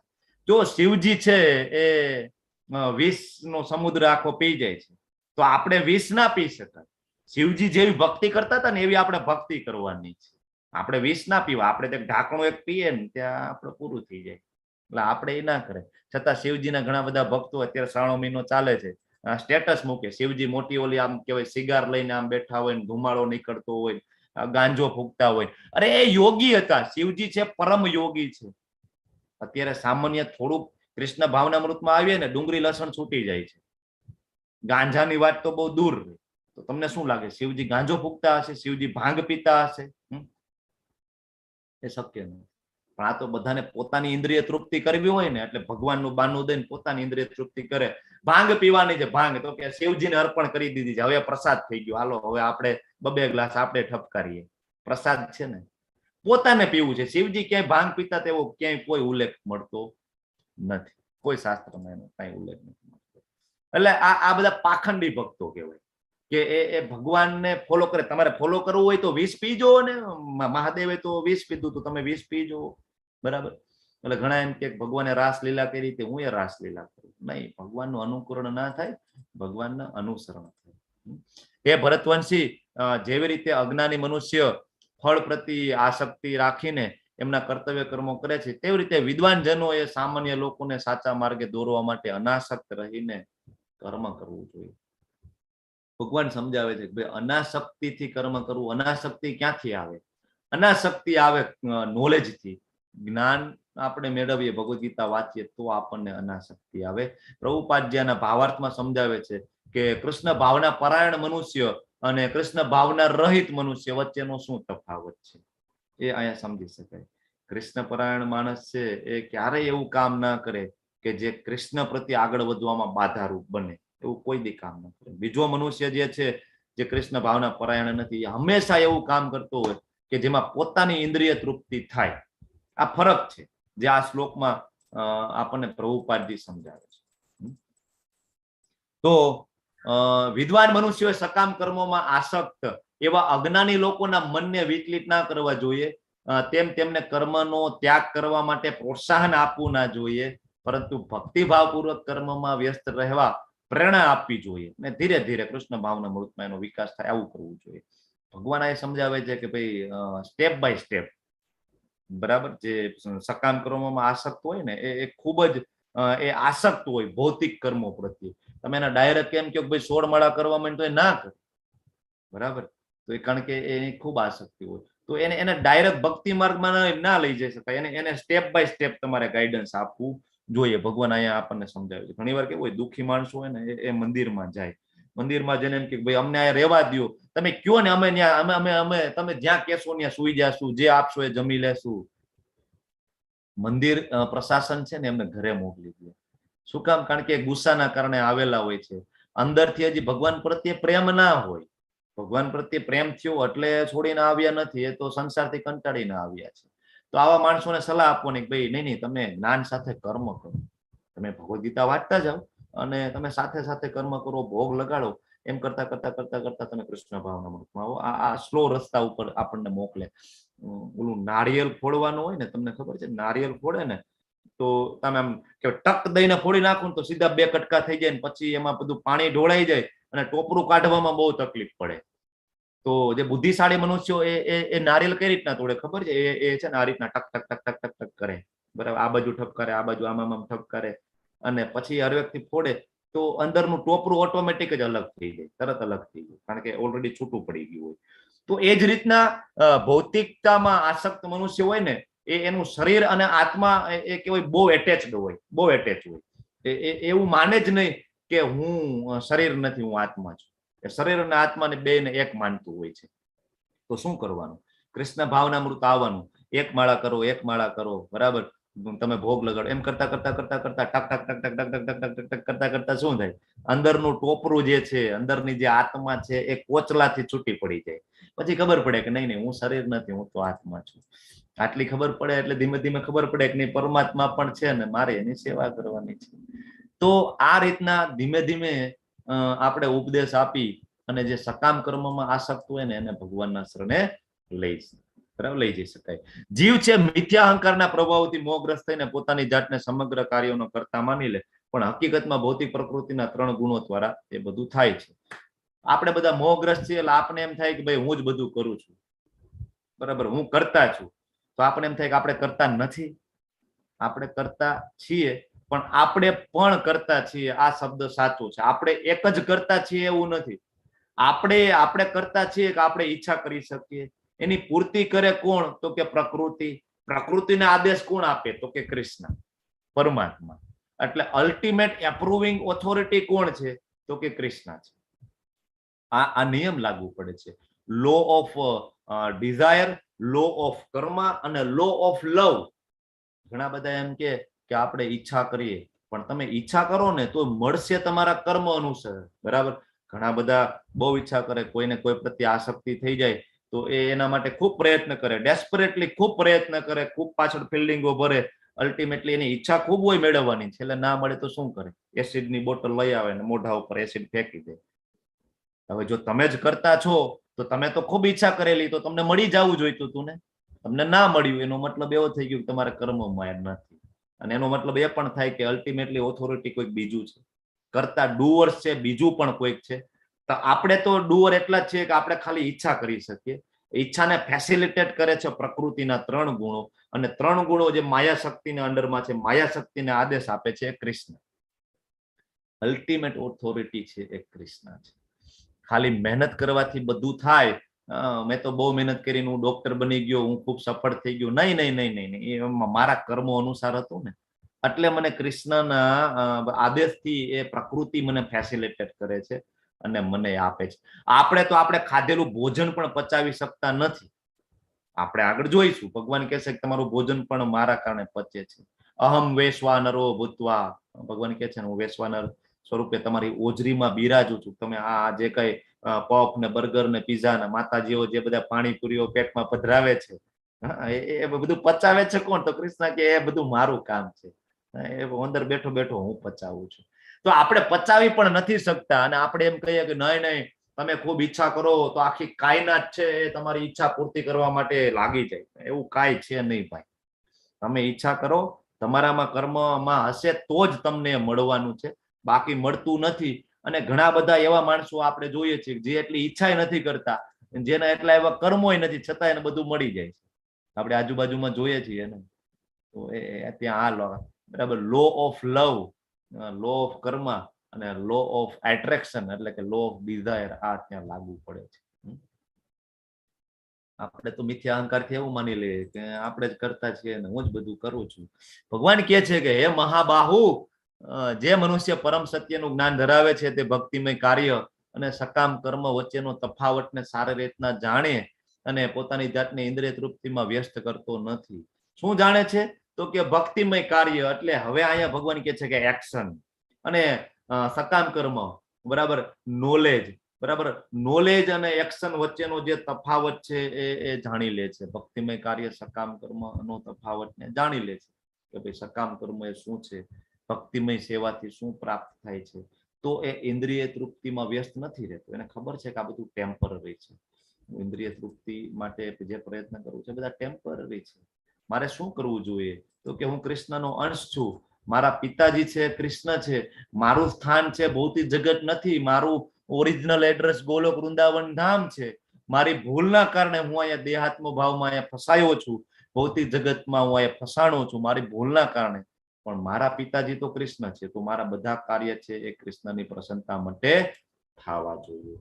ભૌતિક પ્રકૃતિના ગુણોથી મોહગ્રસ્ત થયેલા અજ્ઞાની જનો દુનિયાવી કાર્યોમાં પૂરેપૂરા પરોવાઈ જાય છે, તેમાં આસક્ત થાય છે. તેમના કાર્યો તેમના જ્ઞાનના અભાવના કારણે ઉતરતી કક્ષાના હોય છે. તેમ છતાં જ્ઞાની મનુષ્ય તેમને તેમાંથી વિચલિત ના કરવા જોઈએ. આગળનો એક શ્લોક હમણાં આપણે જોયો કે ઓલો નારિયેલ વાળું મેં ઉદાહરણ આપ્યું કે ધીમે ધીમે ધીમે ધીમે એને એક માળા માટે પ્રોત્સાહિત કરવા જોઈએ, પછી ધીમે ધીમે આગળ વધવાનું.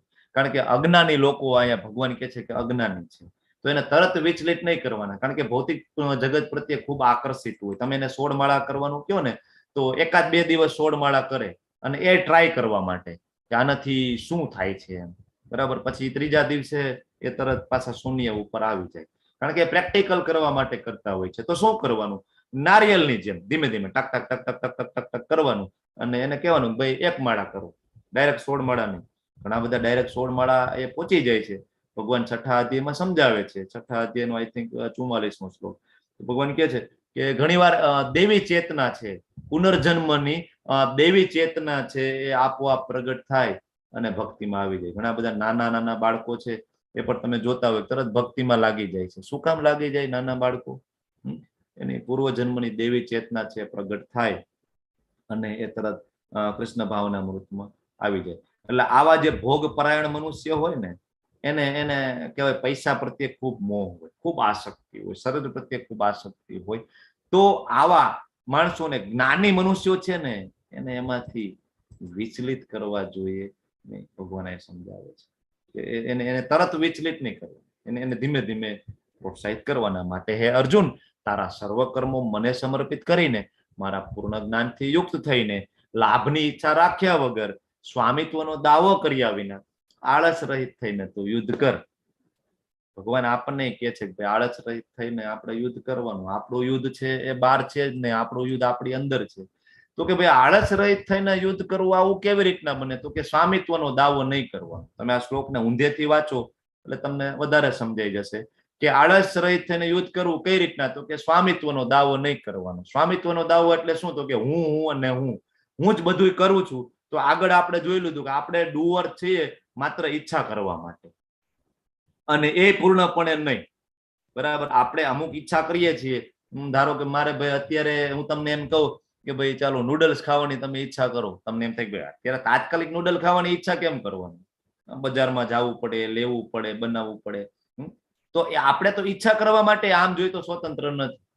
બરાબર, પણ અહીંયા ભગવાન કહે છે કે સ્વામિત્વનો દાવો આપણે નથી કરવાનો. આળસ રહિત થઈને યુદ્ધ કેમ કરી શકાય? તો કે સ્વામિત્વનો દાવો નહીં કરવાનો.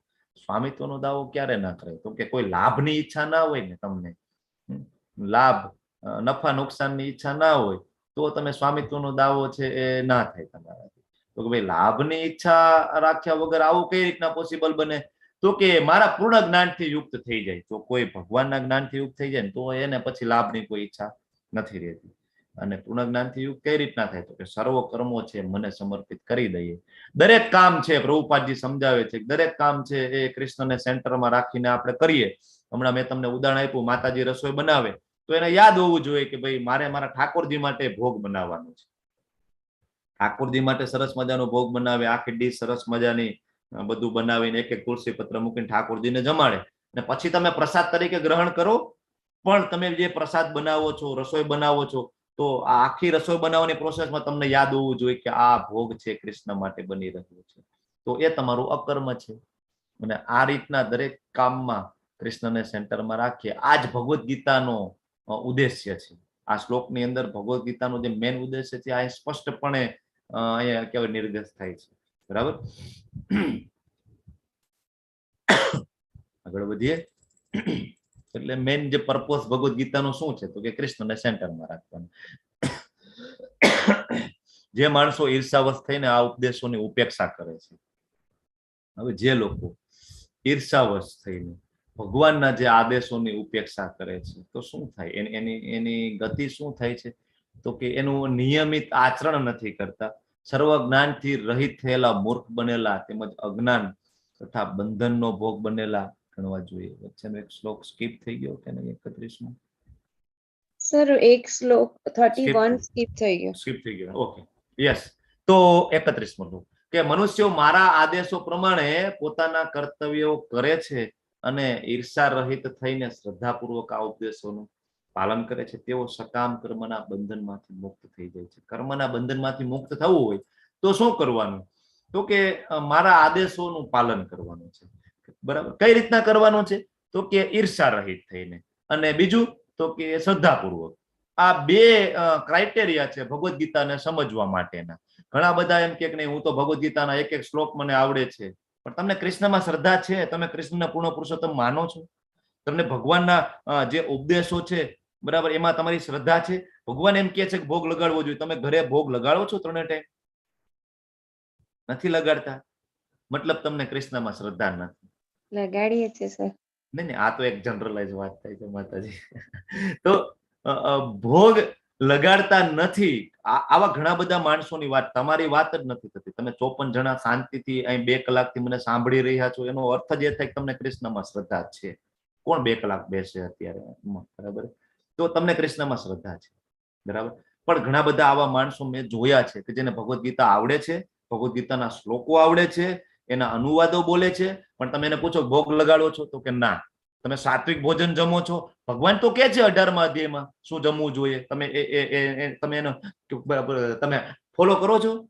ના. તો એનો મતલબ એવો કે તમને કૃષ્ણના શબ્દોમાં શ્રદ્ધા નથી. શ્રદ્ધામાં તમને એમાં શ્રદ્ધા નથી તો કર્મના બંધનો તમને થશે. તમને ગમે એટલી ભગવદ્ ગીતા આવડતી હોય તો પણ. તો મુક્ત થવું હોય તો શું કરવાનું?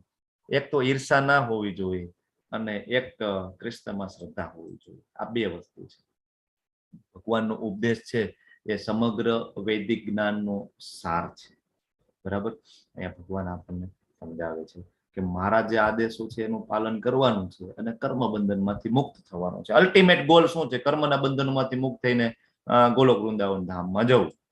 ઘણા બધા મનુષ્યો છે ભગવાનની ઈર્ષા કરે, ભગવદ ગીતા ઉપર ટીકા લખે પણ કૃષ્ણની બાદ બાકી કરી નાખે, અથવા એવું કે મહાભારત જેવું કોઈ યુદ્ધ જ નહોતું થયું. આવો એક આખો સંપ્રદાય ચાલે છે જે ભગવદ ગીતાને ફોલો કરે છે, પણ તમે થોડાક નજીકથી અંદર જઈને સમજવાની કોશિશ કરો ને તો એ બધું રૂપક સમજે છે. રૂપક એટલે દંતકથાઓ, કે આવું કઈ હતું જ નહીં. 5 પાંડવો એ તો 5 ઇન્દ્રિયો છે, કૃષ્ણ છે એ તો પરમાત્મા નું સ્વરૂપ છે, અથવા તો કૃષ્ણ પોતે નહોતા બોલતા, એ તો ઐતિહાસિક પુરુષ હતા, એની અંદરથી પરમાત્મા બોલતા હતા. આવું બધું રૂપક સમજે. ગજેન્દ્ર મોક્ષ ની વાત કરો તો કે કહેવાય ગજેન્દ્ર તો આત્મા છે, ભગવાન આવે પરમાત્મા છે, આત્મા પરમાત્માને બોલાવે છે. મગર એને કહેવાય કે એને કહેવાય પગમાં કહેવાય બટકું ભરે છે તો કે એ બધી ભૌતિક મોહ માયા છે. આવી બધી વાતો કરે. જ્ઞાન તો ઘણું બધું હોય, પણ એ મૂર્ખાઓને ખબર નથી કે સત્ય ઘટના છે. ગજેન્દ્ર મોક્ષની ઘટના બનેલી છે. સુખદેવ ગોસ્વામીજી છે એ પરીક્ષિત મહારાજને જ્ઞાન આપે છે. પરીક્ષિત મહારાજ પાસે 7 દિવસ હતા માત્ર. તો પરીક્ષિત મહારાજ છે સુખદેવ ગોસ્વામીજી પાસે જઈને આ બધી વાર્તાઓ સાંભળશે. 7 દિવસ જેની પાસે જીવનના બચ્યા છે એ આવી બધી ખોટી રૂપક ને વાર્તાઓ સાંભળવા જવાના છે? નહીં. સુખદેવ ગોસ્વામીજીને બધી સત્ય ઘટનાઓ કહે છે, ભગવાન વિશે જ્ઞાન આપે. એ ભાગવતમ છે. તો અહીંયા ભગવાન કહે છે કે મારા આદેશો, તો તમને બધાને પણ ભગવાન કૃષ્ણના દરેક આદેશોમાં સંપૂર્ણપણે શ્રદ્ધા હોવી જોઈએ. પરંતુ જે માણસો ઈર્ષાવશ થઈને આ ઉપદેશોની ઉપેક્ષા કરે છે, તેનું નિયમ અને એનું નિયમિત આચરણ કરતા નથી, એમને સર્વ જ્ઞાનથી રહિત થયેલા, મૂર્ખ બનેલા, તેમજ અજ્ઞાન તથા બંધનનો ભોગ બનેલા ગણવા જોઈએ. ભગવાન ચોખ્ખું કે છે અહીંયા, જો ઈર્ષાવશ હોય, ઉપદેશોની ઉપેક્ષા કરતા હોય, ભગવાન ખાલી કૃષ્ણ જ છે એવું કોને કીધું? ભગવાન ખાલી કૃષ્ણ જ છે? ભગવાન બીજા હોઈ શકે, ખાલી કૃષ્ણ થોડી ભગવાન હોય. ભગવાન એક જ ભોગતા છે. ભગવાન જ ગોપી રાખી શકે, ગોપીઓ રાખી શકે, અમે ગોપીઓ ના રાખી શકીએ. ભગવાન જ ખાલી ભોગતા છે. રાખી જોવો ને 16,108 રાણીઓ કૃષ્ણએ રાખેલી હતી. શાસ્ત્રમાં ઉલ્લેખ છે. તમે 16,108 ને 16 તો રાખી જોવો. તો ઈર્ષા છે, ભગવાન પ્રત્યે ઈર્ષા છે એટલે એના ઉપદેશોની ઉપેક્ષા કરતા હોય છે. ઇન્દ્ર કે છે કે ભગવાન કૃષ્ણ છે, બ્રહ્માજી કે છે ગોવિંદમ આદિ પુરુષમ તમહમ ભજામી. શિવજી છે એ શ્રીમદ ભાગવતમ 4થો સ્કંદ 28મો અધ્યાય 28મા શ્લોકમાં શિવજી પોતે કે છે રુદ્ર ગીતની અંદર કે વાસુદેવ છે પરમ નિયંતા છે. વરુણદેવ કે છે, દેવી દેવતાઓ કે છે ભગવાન છે કૃષ્ણ છે. પણ આપણે એમ કહે છે ના, ભગવાન તો ઘણા બધા હોય, ખાલી કૃષ્ણ થોડા હોય. આપણે તો બ્રહ્માજી કરતા વધારે જ્ઞાની છીએ બધા. બ્રહ્માજી કહેતા હતા ગોવિંદમ આદિ પુરુષમ તમહમ ભજામી. આપણને નહીં, ભગવાન તો બધા છે.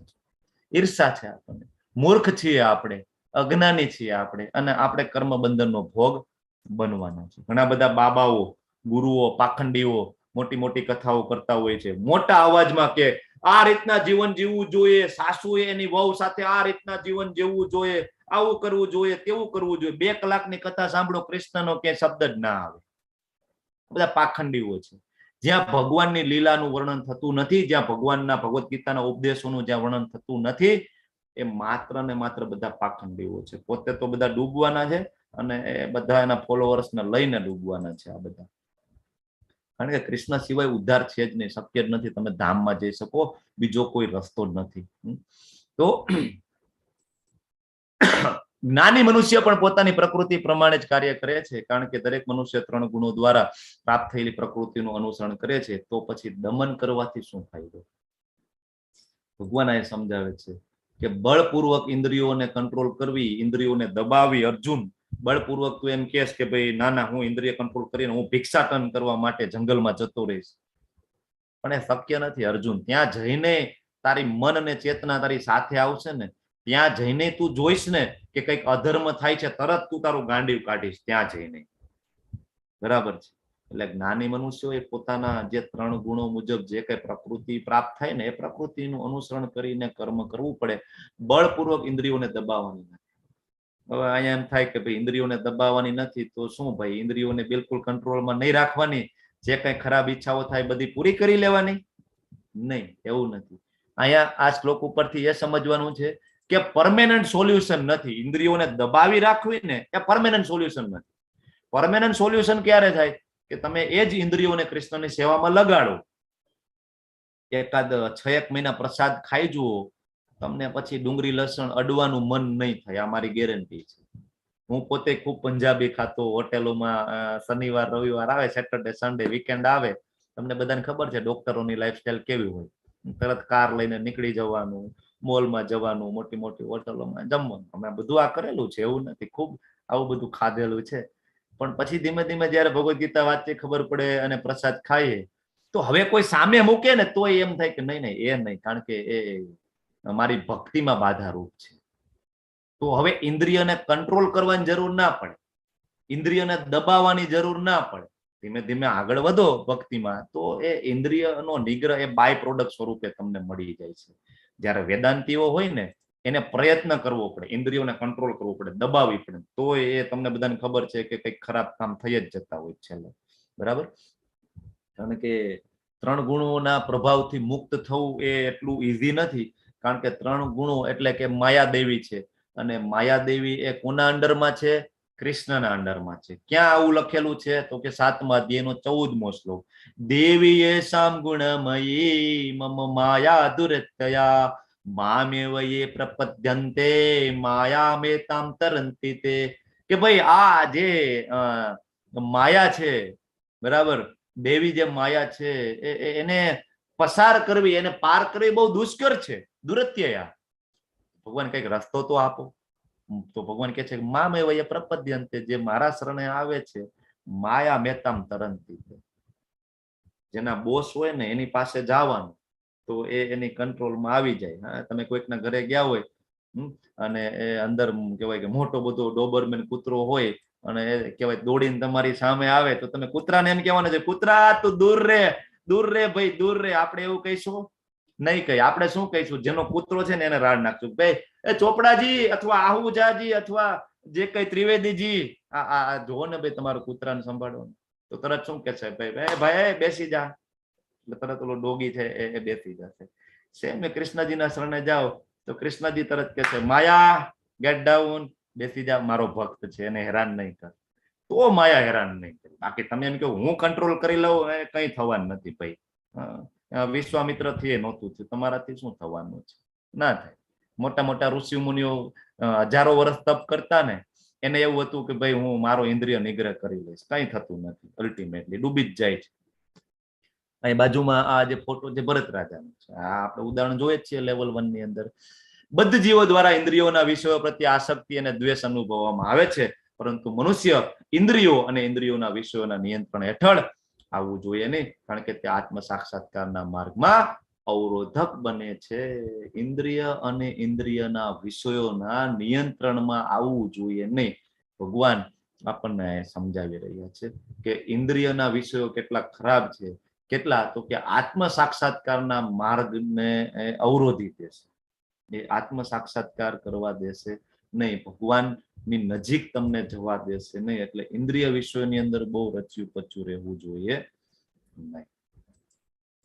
પોતાના નિયત કર્તવ્ય દોષયુક્ત હોય તો પણ પૂરા કરવા એ બીજા મનુષ્યોના સારી રીતે કરેલા કર્મો કરતા વધુ શ્રેયસ્કર છે. પોતાના કર્તવ્ય કર્મો કરવામાં મરણ થાય તો પણ અન્યના કર્તવ્ય કર્મમાં પ્રવૃત્ત થવા કરતા વધારે સારું છે, કારણ કે અન્યના માર્ગને અનુસરવું ભયાવહ હોય છે. આ શ્લોક છે ને એ અત્યારના માતા પિતાઓએ ખાસ આ શ્લોક છે ને સમજવાની જરૂર છે. આ શ્લોકમાં ભગવાન એમ કહે છે કોપી નહીં કરવાની.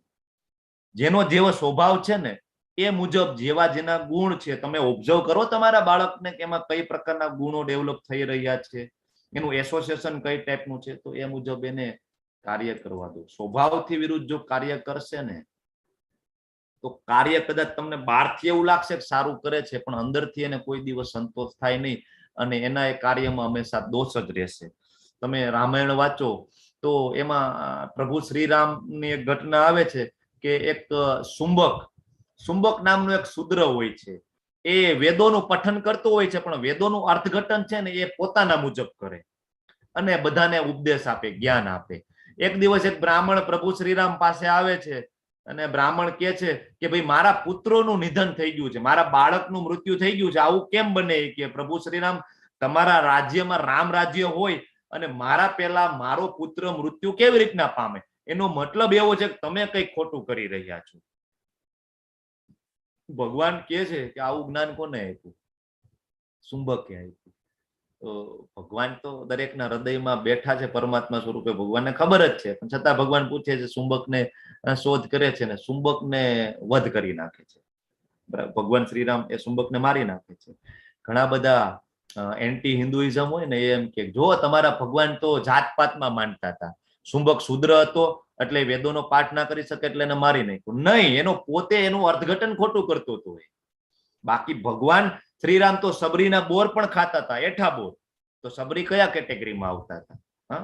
બ્રાહ્મણમાં આવતા હતા, ક્ષત્રિયમાં આવતા હતા, વૈશ્યમાં આવતા હતા, શૂદ્રમાં આવતા હતા. બરાબર?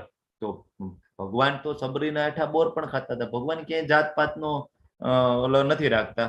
ઇવન સીતા માતાજીને લેવા જવા માટે વાનરોની સેવા લઈ જાય છે. વાનરોની સેવા લેવાની, બીજા કોઈની લઈ લીધી હોત તો ભગવાન તમે નહીં, વાનરોની સેવા લીધી.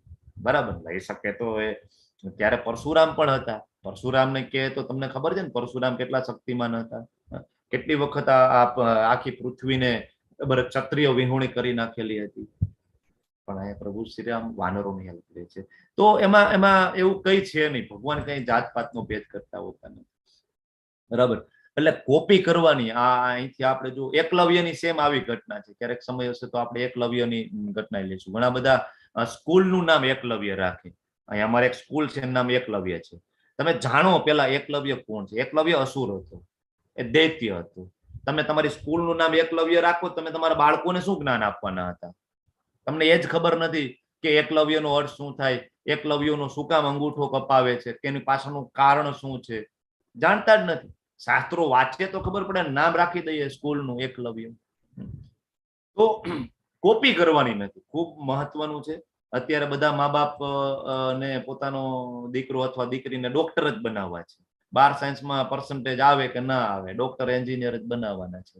તો યાદ રાખવાનું, કોપી નહીં કરવાની. એના ગુણો જુઓ તમે, અને ગુણો મુજબ એને આગળ વધવા દો, એને એના માટે ફેસિલિટેટ કરો. અને હવે આ અધ્યાયનો છેલ્લો જે ટોપિક છે, અને આપણા બધાનો મનનો પ્રશ્ન છે, દિલનો પ્રશ્ન છે, તમારો ને મારો. શું? તો કે હે વૃષ્ણિવંશી, જાણે કે બળજબરીથી તેમાં પોરવેલા હોય એમ મનુષ્ય ઈચ્છતો ના હોય તો પાપ કર્મમાંથી કેમ પ્રેરાઈ જાય છે? તો અત્યાર સુધી આપણે ભગવદ્ ગીતાનું આટલું બધું જ્ઞાન લીધું, તો હવે તો આપણે બધા ભગવદ્ ગીતાને ફોલો કરીશું ને. ભગવદ્ ગીતાને આપણે સમજી ગયા છે, આ રીતના કર્મ કરીશું. પણ અનુભવ એવું કહે છે કે આટલું બધું જ્ઞાન લીધા પછી પણ પાપ કર્મ થાય છે. ભગવદ્ ગીતા ગમે એટલી સમજી લે પછી પણ પાપ કર્મ થાય. એટલે અર્જુન મહારાજ 36મા શ્લોકમાં પૂછે છે કે આવું કેમ થાય છે? પાપ કર્મ કરવા હોતા નથી છતાં પણ બળજબરી પૂર્વક પાપ કર્મમાં આપણે લેપાતા હોય એવું કેમ લાગે છે? ભગવાન સમજાવો. ભગવાન હવે સમજાવે છે આગળ.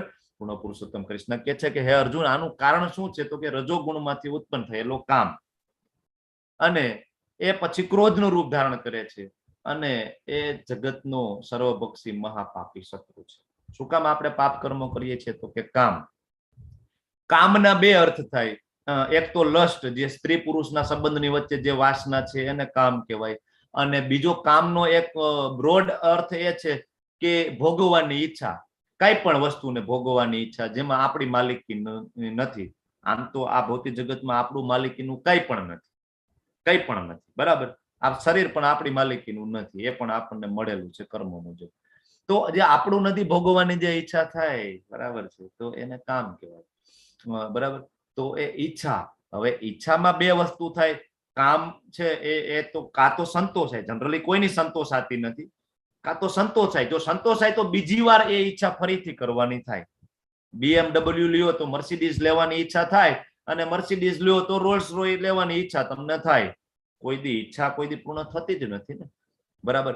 અને હવે કાં તો પૂરી થાય તો બીજી વાર ભોગવવાની ઈચ્છા થાય, ને અલ્ટિમેટલી શું થાય? તો કે નો જ પૂરી થાય. ન પૂરી થાય એટલે શું થાય? એમાં સંતોષ ના મળે એટલે ક્રોધ આવે કે ભાઈ મને જ ના મળે ભાઈ, આ બાજુવાળાને 5 BHK નો બંગલો છે, મારે નહીં, એટલે શું થાય? ક્રોધ આવે. અને આ જે ક્રોધ છે એ જ આપણને ખરાબ કામ, પાપ કર્મો, ચોરી, માતાજીઓને હેરાન કરવા, આ બધા કર્મો, ખરાબ કામ કરવા માટે આપણને પ્રેરિત કરે છે. આ જે ગુણ છે, રજો ગુણ છે. ભગવાન કે મારો કઈ હાથ નથી પાપ કર્મ કરાવવામાં તમને. આ જે ગુણને તમે સિલેક્ટ કરો છો ને એ ગુણ છે એ તમારી પાસે કામ કરાવી લે છે. બરાબર. બાકી કામ કોઈનો સંતોષિત થાય જ નહીં. કામ તો કેવું છે કે અગ્નિમાં પેટ્રોલ નાખવા જેવું છે. અગ્નિ કોઈ દિવસ એવું કે બસ બસ બસ બસ હવે પેટ્રોલ નહીં, બસ હવે હું પ્રગટી ગઈ છું ભાઈ, હવે પેટ્રોલની જરૂર નહીં. અગ્નિ કોઈ દિવસ કે તમે ખટારા મોઢે, ટેન્કર મોઢે પેટ્રોલ નાખો તો અગ્નિ તો વધારે ને વધારે પ્રજ્વલિત થતો જાય છે. બરાબર. એટલે આ કામ છે એ મહાપાપી છે. ભગવાને આપણને આંશિક સ્વતંત્રતા આપીને એનો આપણે બધા દુરુપયોગ કરીએ છીએ અને આપણે આમાં ફસાતા જઈએ છીએ. બરાબર. પણ ભગવાનના શરણે જાય તો ખબર પડે કે આ બધું ટેમ્પરરી છે અને આપણે ધામમાં જવાની ઈચ્છા કરીએ. અને આ જે જિજ્ઞાસા છે ધામમાં જવાની, કઈ અથા તો બ્રહ્મ જિજ્ઞાસા, વેદાંત સૂત્રનું પેલું સૂત્ર છે. બરાબર. એ પરમ તત્વ વિશે જાણવું, અને ત્યાંથી જ કૃષ્ણ ભાવના આપણી શરૂઆત થઈ છે. તો જેવી રીતના હવે ભગવાને એ તો કહી તો દીધું કે ભાઈ કામ છે એનું કારણ છે, ખાલી કારણ કહી દેવાથી થોડું ચાલશે. હવે તમે એનું પ્રમાણ કયો, કેટલું કામ હોય, આટલું આટલું આટલું કેટલું, તો ભગવાન કે કઈ વાંધો નહીં, હું જે આગળ ડિટેલમાં લઈ જાઉં છું તમને. તો કે જેવી રીતે અગ્નિ છે ધુમાડાથી, દર્પણ એટલે કે અરીસો એ ધૂળથી, અને ભ્રૂણ એટલે કે માતાના ગર્ભમાં જે બાળક હોય એને ભ્રૂણ કહેવાય, એ ગર્ભાશયથી આવૃત રહે ને એવી રીતના જીવાત્મા કામ વડે વિભિન્ન માત્રામાં આવૃત રહે. અગ્નિ ધુમાડાથી આવૃત રહે એટલે એ મનુષ્ય માટે લાગુ પડે. પ્રભુપાદજી સમજાવે છે કે અગ્નિ ઉપર ધુમાડો હોય, તમે થોડુંક ફૂંક મારો ને એટલે અગ્નિ તરત પ્રજ્વલિત થઈ જાય, ધુમાડો દૂર જતો રહે. એટલે ઓછા પ્રયત્ન એ આ મનુષ્ય જીવનની અંદર તમે કૃષ્ણના શરણે જઈ શકો. જો આપને પ્રભુપાદ જેવા ગુરુ નું આપને શરણ મળે તો આપણે ભગવાનના શરણે જઈ શકીએ. અને ઈઝી છે. એને ગ્રેડ 1 કામની માત્રા, અને વધારે પડતો કામ હોય તો એમાં ઉદાહરણ આપે છે કે અરીસા ઉપર ધૂળ જામેલી, ઘણા બધા વધારે પડતા કામમાં લિપ્ત હોય તો અરીસાને સાફ કરવામાં થોડી મહેનત લાગે. એટલે એ પ્રાણી જેવી ચેતના હોય એમાં લાગુ પડે કે પ્રાણીઓ હોય ને એમાંથી કૃષ્ણ ભાવના અમૃતમાં લઈ જવા એ ખૂબ અઘરા છે. ભગવાન અહીંયા ઉદાહરણથી સમજાવી રહ્યા છે. ત્રીજું ઉદાહરણ ભગવાન આપે છે કે ગર્ભ જે ગર્ભાશયથી આવૃત હોય. તમને ખબર છે ને, ગર્ભમાં ગર્ભ હોય એ ખૂબ દયનીય સ્થિતિ છે. ભાગવતમની અંદર સુંદર મજાનું વર્ણન આવે છે કે ગર્ભની અંદર બાળક હોય ને ત્યારે એ ભગવાનને 2 હાથ જોડીને પ્રાર્થના કરતું હોય છે કે ભગવાન મારા ઘણા બધા જન્મો થયા પણ હું ભૂલી ગયો કે મારે જન્મીને તમારી સેવા કરવાની છે, પણ આ વખતે હું તમને ગેરંટી આપું છું કે આ વખતે મારો જન્મ થાય ને એટલે હું તમારી સેવા કરીશ. પછી આપણો જન્મ થાય ને એટલે આપણે ભૂલી જઈએ છીએ પાછા. આપણે પાછા ભૌતિક ભોગવવામાં લાગી જાય છે, ફરીથી જન્મ મૃત્યુના ચક્કરમાં ફરીએ. તો ગર્ભાશયમાં ગર્ભ જે હોય ને એ એકદમ લાચાર સ્થિતિમાં હોય, 9 મહિના પસાર કરવા જ પડે, બીજો ઓપ્શન જ નથી. તો એ ખૂબ દયનીય સ્થિતિ છે. બાકી તો અરીસા ઉપરથી ધૂળ એ સાફ કરવી થોડુંક ઈઝી છે. ચૈતન્ય, આપણે ચૈતન્ય ચરિતામૃતમાં જે શિષ્ટાષ્ટકમ છે, બરાબર, ચૈતન્ય મહાપ્રભુએ આપેલું શિષ્ટાષ્ટકમ, પેલો શ્લોક છે, ચેતો દર્પણ માર્જનમ ભવ મહાદાવાગ્નિ નિર્વાપણમ. ભગવાનના નામનો જે મહિમા છે એમાં કહે છે શું કરે છે, ચેતો દર્પણ માર્જનમ કરે છે. બરાબર. તો થોડુંક ઈઝી છે. અને સૌથી ઈઝી છે અગ્નિ અને ધુમાડાનું જે એક્ઝામ્પલ આપે છે, થોડુંક ફૂંક મારો અને ભગવાનના શરણે જઈ શકાય.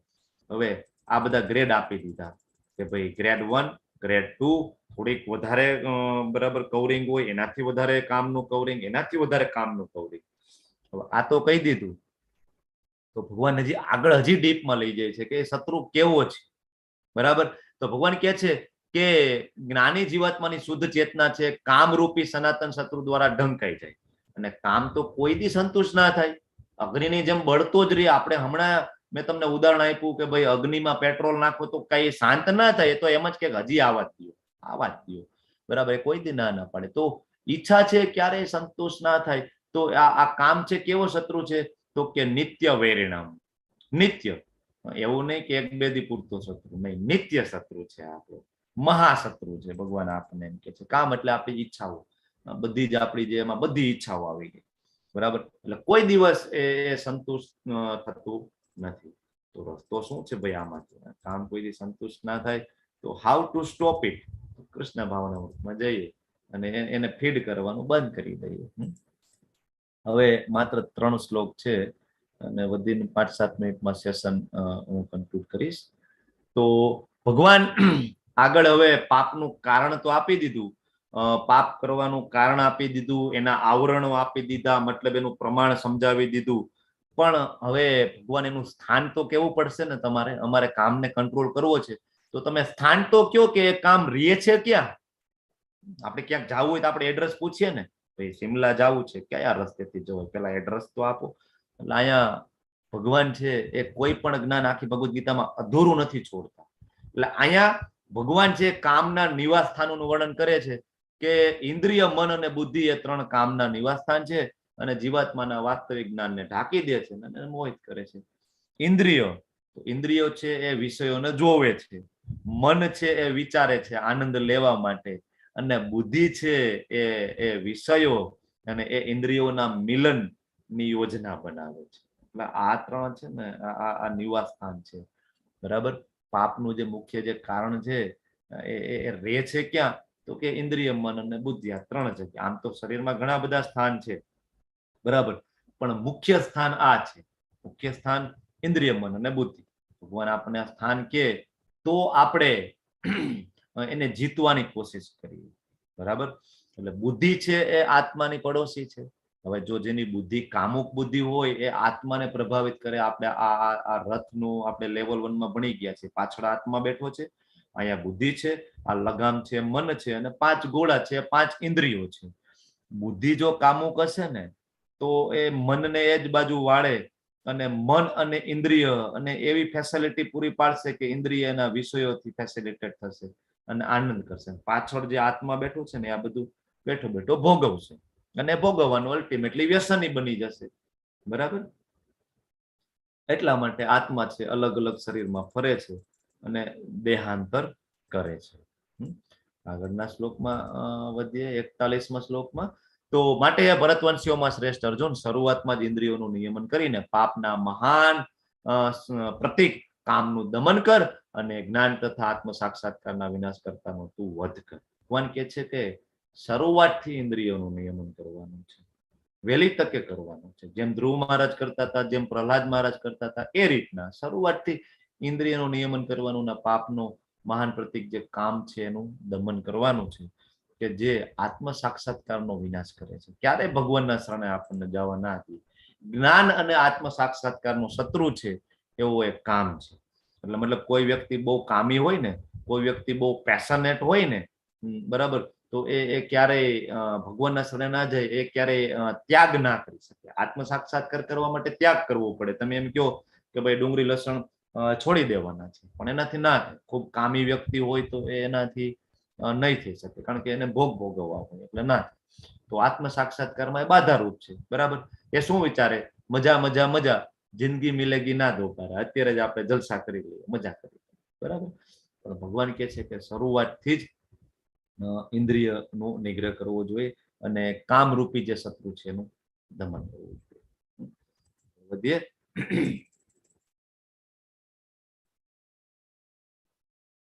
ઓકે, કર્મેન્દ્રિયો. હવે ભગવાને તમે કહી તો દીધું, સ્થાન કહી દીધું, પણ હવે એમાં શ્રેષ્ઠ કોણ છે એ તો તમે સમજાવો.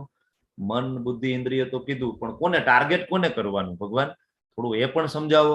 ભગવાન કે કઈ વાંધો નહીં, જો કર્મેન્દ્રિય એ જળ પદાર્થ કરતા ચડિયાતી છે. જળ પદાર્થ એટલે કે શરીર. શરીર કરતા ઇન્દ્રિય છે એ થોડીક પ્રબળ છે. ઇન્દ્રિય કરતા મન છે ને એ વધારે ઉચ્ચતર છે. મન કરતા બુદ્ધિ વધારે ઉચ્ચતર છે. બુદ્ધિથી શ્રેષ્ઠ છે કોણ છે? તો કે આત્મા. આપણે આગળ તમે હમણાં ઓલું રથ વાળું પિક્ચર જોયું તો તમને સમજાઈ ગયું હશે આ રથ વાળા પિક્ચર ની અંદર, બરાબર. ફરીથી એકવાર એ પિક્ચર હું તમને બતાવી દઉં. હા, આમાં તમે જો તો ઇન્દ્રિય પછી મન, મન પછી બુદ્ધિ અને મન પછી અહીંયા આત્મા બેઠું છે. તો આત્મા જો ભગવાનના આત્માનું જે ખોરાક છે હરિનામ, એ આપણે આપીએ અને આત્મા સ્ટ્રોંગ બનશે તો બુદ્ધિને તરત કહેશે બુદ્ધિ બરાબર, લગામ ખેંચ ભાઈ, લગામ ખેંચ, બુદ્ધિ તરફ લગામ ખેંચશે અને એ 5 ઘોડાને યોગ્ય રસ્તે વાળશે. બાકી અત્યારે તો આપણા બધાના ઘોડા તો એ છૂટા મૂકી દીધા છે આપણે. બધા પોતપોતાને મજા પડે તે બધી ઇન્દ્રિયો અત્યારે ભોગ કરી રહી છે અને આત્મા બેઠો બેઠો એન્જોય કરી રહ્યો છે અને એટલે આપણું દેહાંતર થવાનું છે. બરાબર, એટલે ભગવાન સમજાવે છે કે બુદ્ધિ પણ શ્રેષ્ઠતર છે આત્મા, અને આત્માનો ખોરાક છે હરિનામ. બરાબર, અને હરિનામ થી આત્મા એ પ્રબળ બનશે તો એ બુદ્ધિને આદેશ કરી શકશે, બુદ્ધિ મનને આદેશ કરી શકશે, મન છે ઇન્દ્રિયોને કંટ્રોલમાં લઈ શકશે. અને આ અલગ અલગ પ્રકારની ચેતના લેવલ 1 માં આપણે ચર્ચા કરતા હોય કે ઘણા છે શારીરિક સ્તર ઉપર હોય જે માત્ર ખાવા પૂરતું જ વિચારે, ખાવાનું મળી જાય એટલે પૂરું. એનાથી થોડુંક ઉપરની ચેતના આવે તો એ કામુક સ્તર છે કે થોડુંક વિચારે કે ભાઈ મારો ઘર પરિવાર ને પૈસા, આપણે બધા આ ચેતનામાં હોય છે. એનાથી ઉપરની જયારે ચેતના આવે તો માનસિક સ્તર ઉપર આવે અને થોડુંક વિચારે કે ભાઈ ઘર પરિવાર પૈસા તો ઠીક છે પણ હું કોણ છું એ પણ મારે થોડુંક વિચારવું પડે, એટલે માનસિક સ્તર ઉપર આવે. અને એનાથી આગળ જાય બૌદ્ધિક સ્તર ઉપર આવે ને વિચારે કે ભાઈ હું શરીર નથી, હું તો આત્મા છું. બરાબર, હું આત્મા છું અને ભગવાન પૂર્ણ પુરુષોત્તમ તો કૃષ્ણ છે. બરાબર, અને એનાથી ઉપર જયારે આવે ત્યારે આધ્યાત્મિક સ્તર ઉપર આવે ત્યારે એને ખબર પડે કે નહીં, હું તો કૃષ્ણનો દાસ છું, મારે તો કૃષ્ણની સેવા કરવાની છે. આપણે બધા આ સ્તર ઉપર હોય છે મોસ્ટલી, આ 2 સ્તર ઉપર જ આપણે રમતા હોઈએ છીએ. આનાથી ઉપર જવાનો આપણે બહુ વિચાર કરતા નથી. બરાબર, એટલા માટે આપણે દુઃખી થતા હોઈએ છીએ. અને હવે આ અધ્યાયનો છેલ્લો શ્લોક છે. એ રીતે મહાબાહુ અર્જુન, મનુષ્ય પોતાને ભૌતિક ઇન્દ્રિયો, મન તથા બુદ્ધિથી પર જાણીને અને મનને વિવેકયુક્ત, 2 શબ્દ વાપરે છે, વિવેકયુક્ત અને આધ્યાત્મિક બુદ્ધિ. બરાબર, થી સ્થિર કરીને આધ્યાત્મિક શક્તિ વડે સદા અતૃપ્ત અસંતોષી કામરૂપી શત્રુને જીતી લેવો જોઈએ. વિવેકયુક્ત હોવી જોઈએ બુદ્ધિ, આધ્યાત્મિક બુદ્ધિ હોવી જોઈએ. ખાલી વિવેકયુક્ત બુદ્ધિ નહીં, વિવેક કરતા તો આવડી ગયો સારું અને ખરાબ એ તો ખબર પડી ગઈ, પણ આધ્યાત્મિક હોવી પણ જરૂરી છે. કૃષ્ણ ભાવના મૃતમાં હોવી જોઈએ, સેન્ટરમાં કૃષ્ણ પણ હોવા જોઈએ. તો આધ્યાત્મિક શક્તિમાં એ બુદ્ધિ છે સ્થિર થાય અને તો આ જે અતૃપ્ત જે છે, ક્યારેય કામ સંતોષાતો નથી, તો એવો જે કામ છે એ શત્રુને આપણે જીતી શકીએ. આપણી બુદ્ધિ વિવેકયુક્ત હોવી જોઈએ અને આધ્યાત્મિક હોવી જોઈએ. આ 2 ક્રાઇટેરિયા છે. એટલે ભગવાન આ રીતના આપણો મહાન જે શત્રુ છે એનું વર્ણન કરે, એના સ્થાન બતાવે, એના કવર એટલે કે આવરણનું વર્ણન કરે અને લેવલ બતાવે, એનું સ્થાન બતાવે અને છેલ્લે સોલ્યુશન પણ કહે છે કે ભાઈ આત્માને પ્રબળ કરો તો તમે જીતી શકો છો. બરાબર, કામ.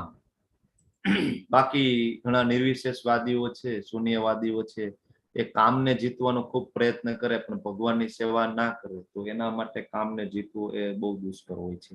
આ સાથે આ તમારો 3જો અધ્યાય કર્મયોગ અહીં પૂર્ણ થાય છે અને આપણે આમાં ત્યાગ કરવું કે નિષ્કામ કર્મયોગ. હરે કૃષ્ણ ધર્મેશ પ્રભુજી. 2 જ મિનિટ લઈશ તમારે. તો આમાં આ આખા અધ્યાયમાં આપણે જોયું કે કર્મ કઈ રીતના કરવાનું છે. બરાબર, ભગવાનને સેન્ટરમાં રાખીને કઈ રીતના કર્મ કરી શકાય અને કઈ રીતના પાપ કર્મથી બચી શકાય, આ 2 મહત્વના જે મુદ્દા છે એ આપણે આ અધ્યાયમાં શીખ્યા. આ સાથે મારી વાણીને અહીં વિરામ આપું છું. તમે બધા ખૂબ શાંતિપૂર્વક મને સાંભળ્યો, તમારો બધાનો આભારી છું. વાંછા કલ્પતરુભ્યશ્ચ કૃપા સિંધુભ્યૈવ ચ પતિતાનાં પાવનેભ્યો વૈષ્ણવેભ્યો નમઃ. જય શ્રી પ્રભુપાદ કી જય. હરે કૃષ્ણ હરે કૃષ્ણ કૃષ્ણ કૃષ્ણ હરે હરે હરે રામ હરે રામ રામ રામ હરે હરે હરે કૃષ્ણ હરે કૃષ્ણ એવરીવન.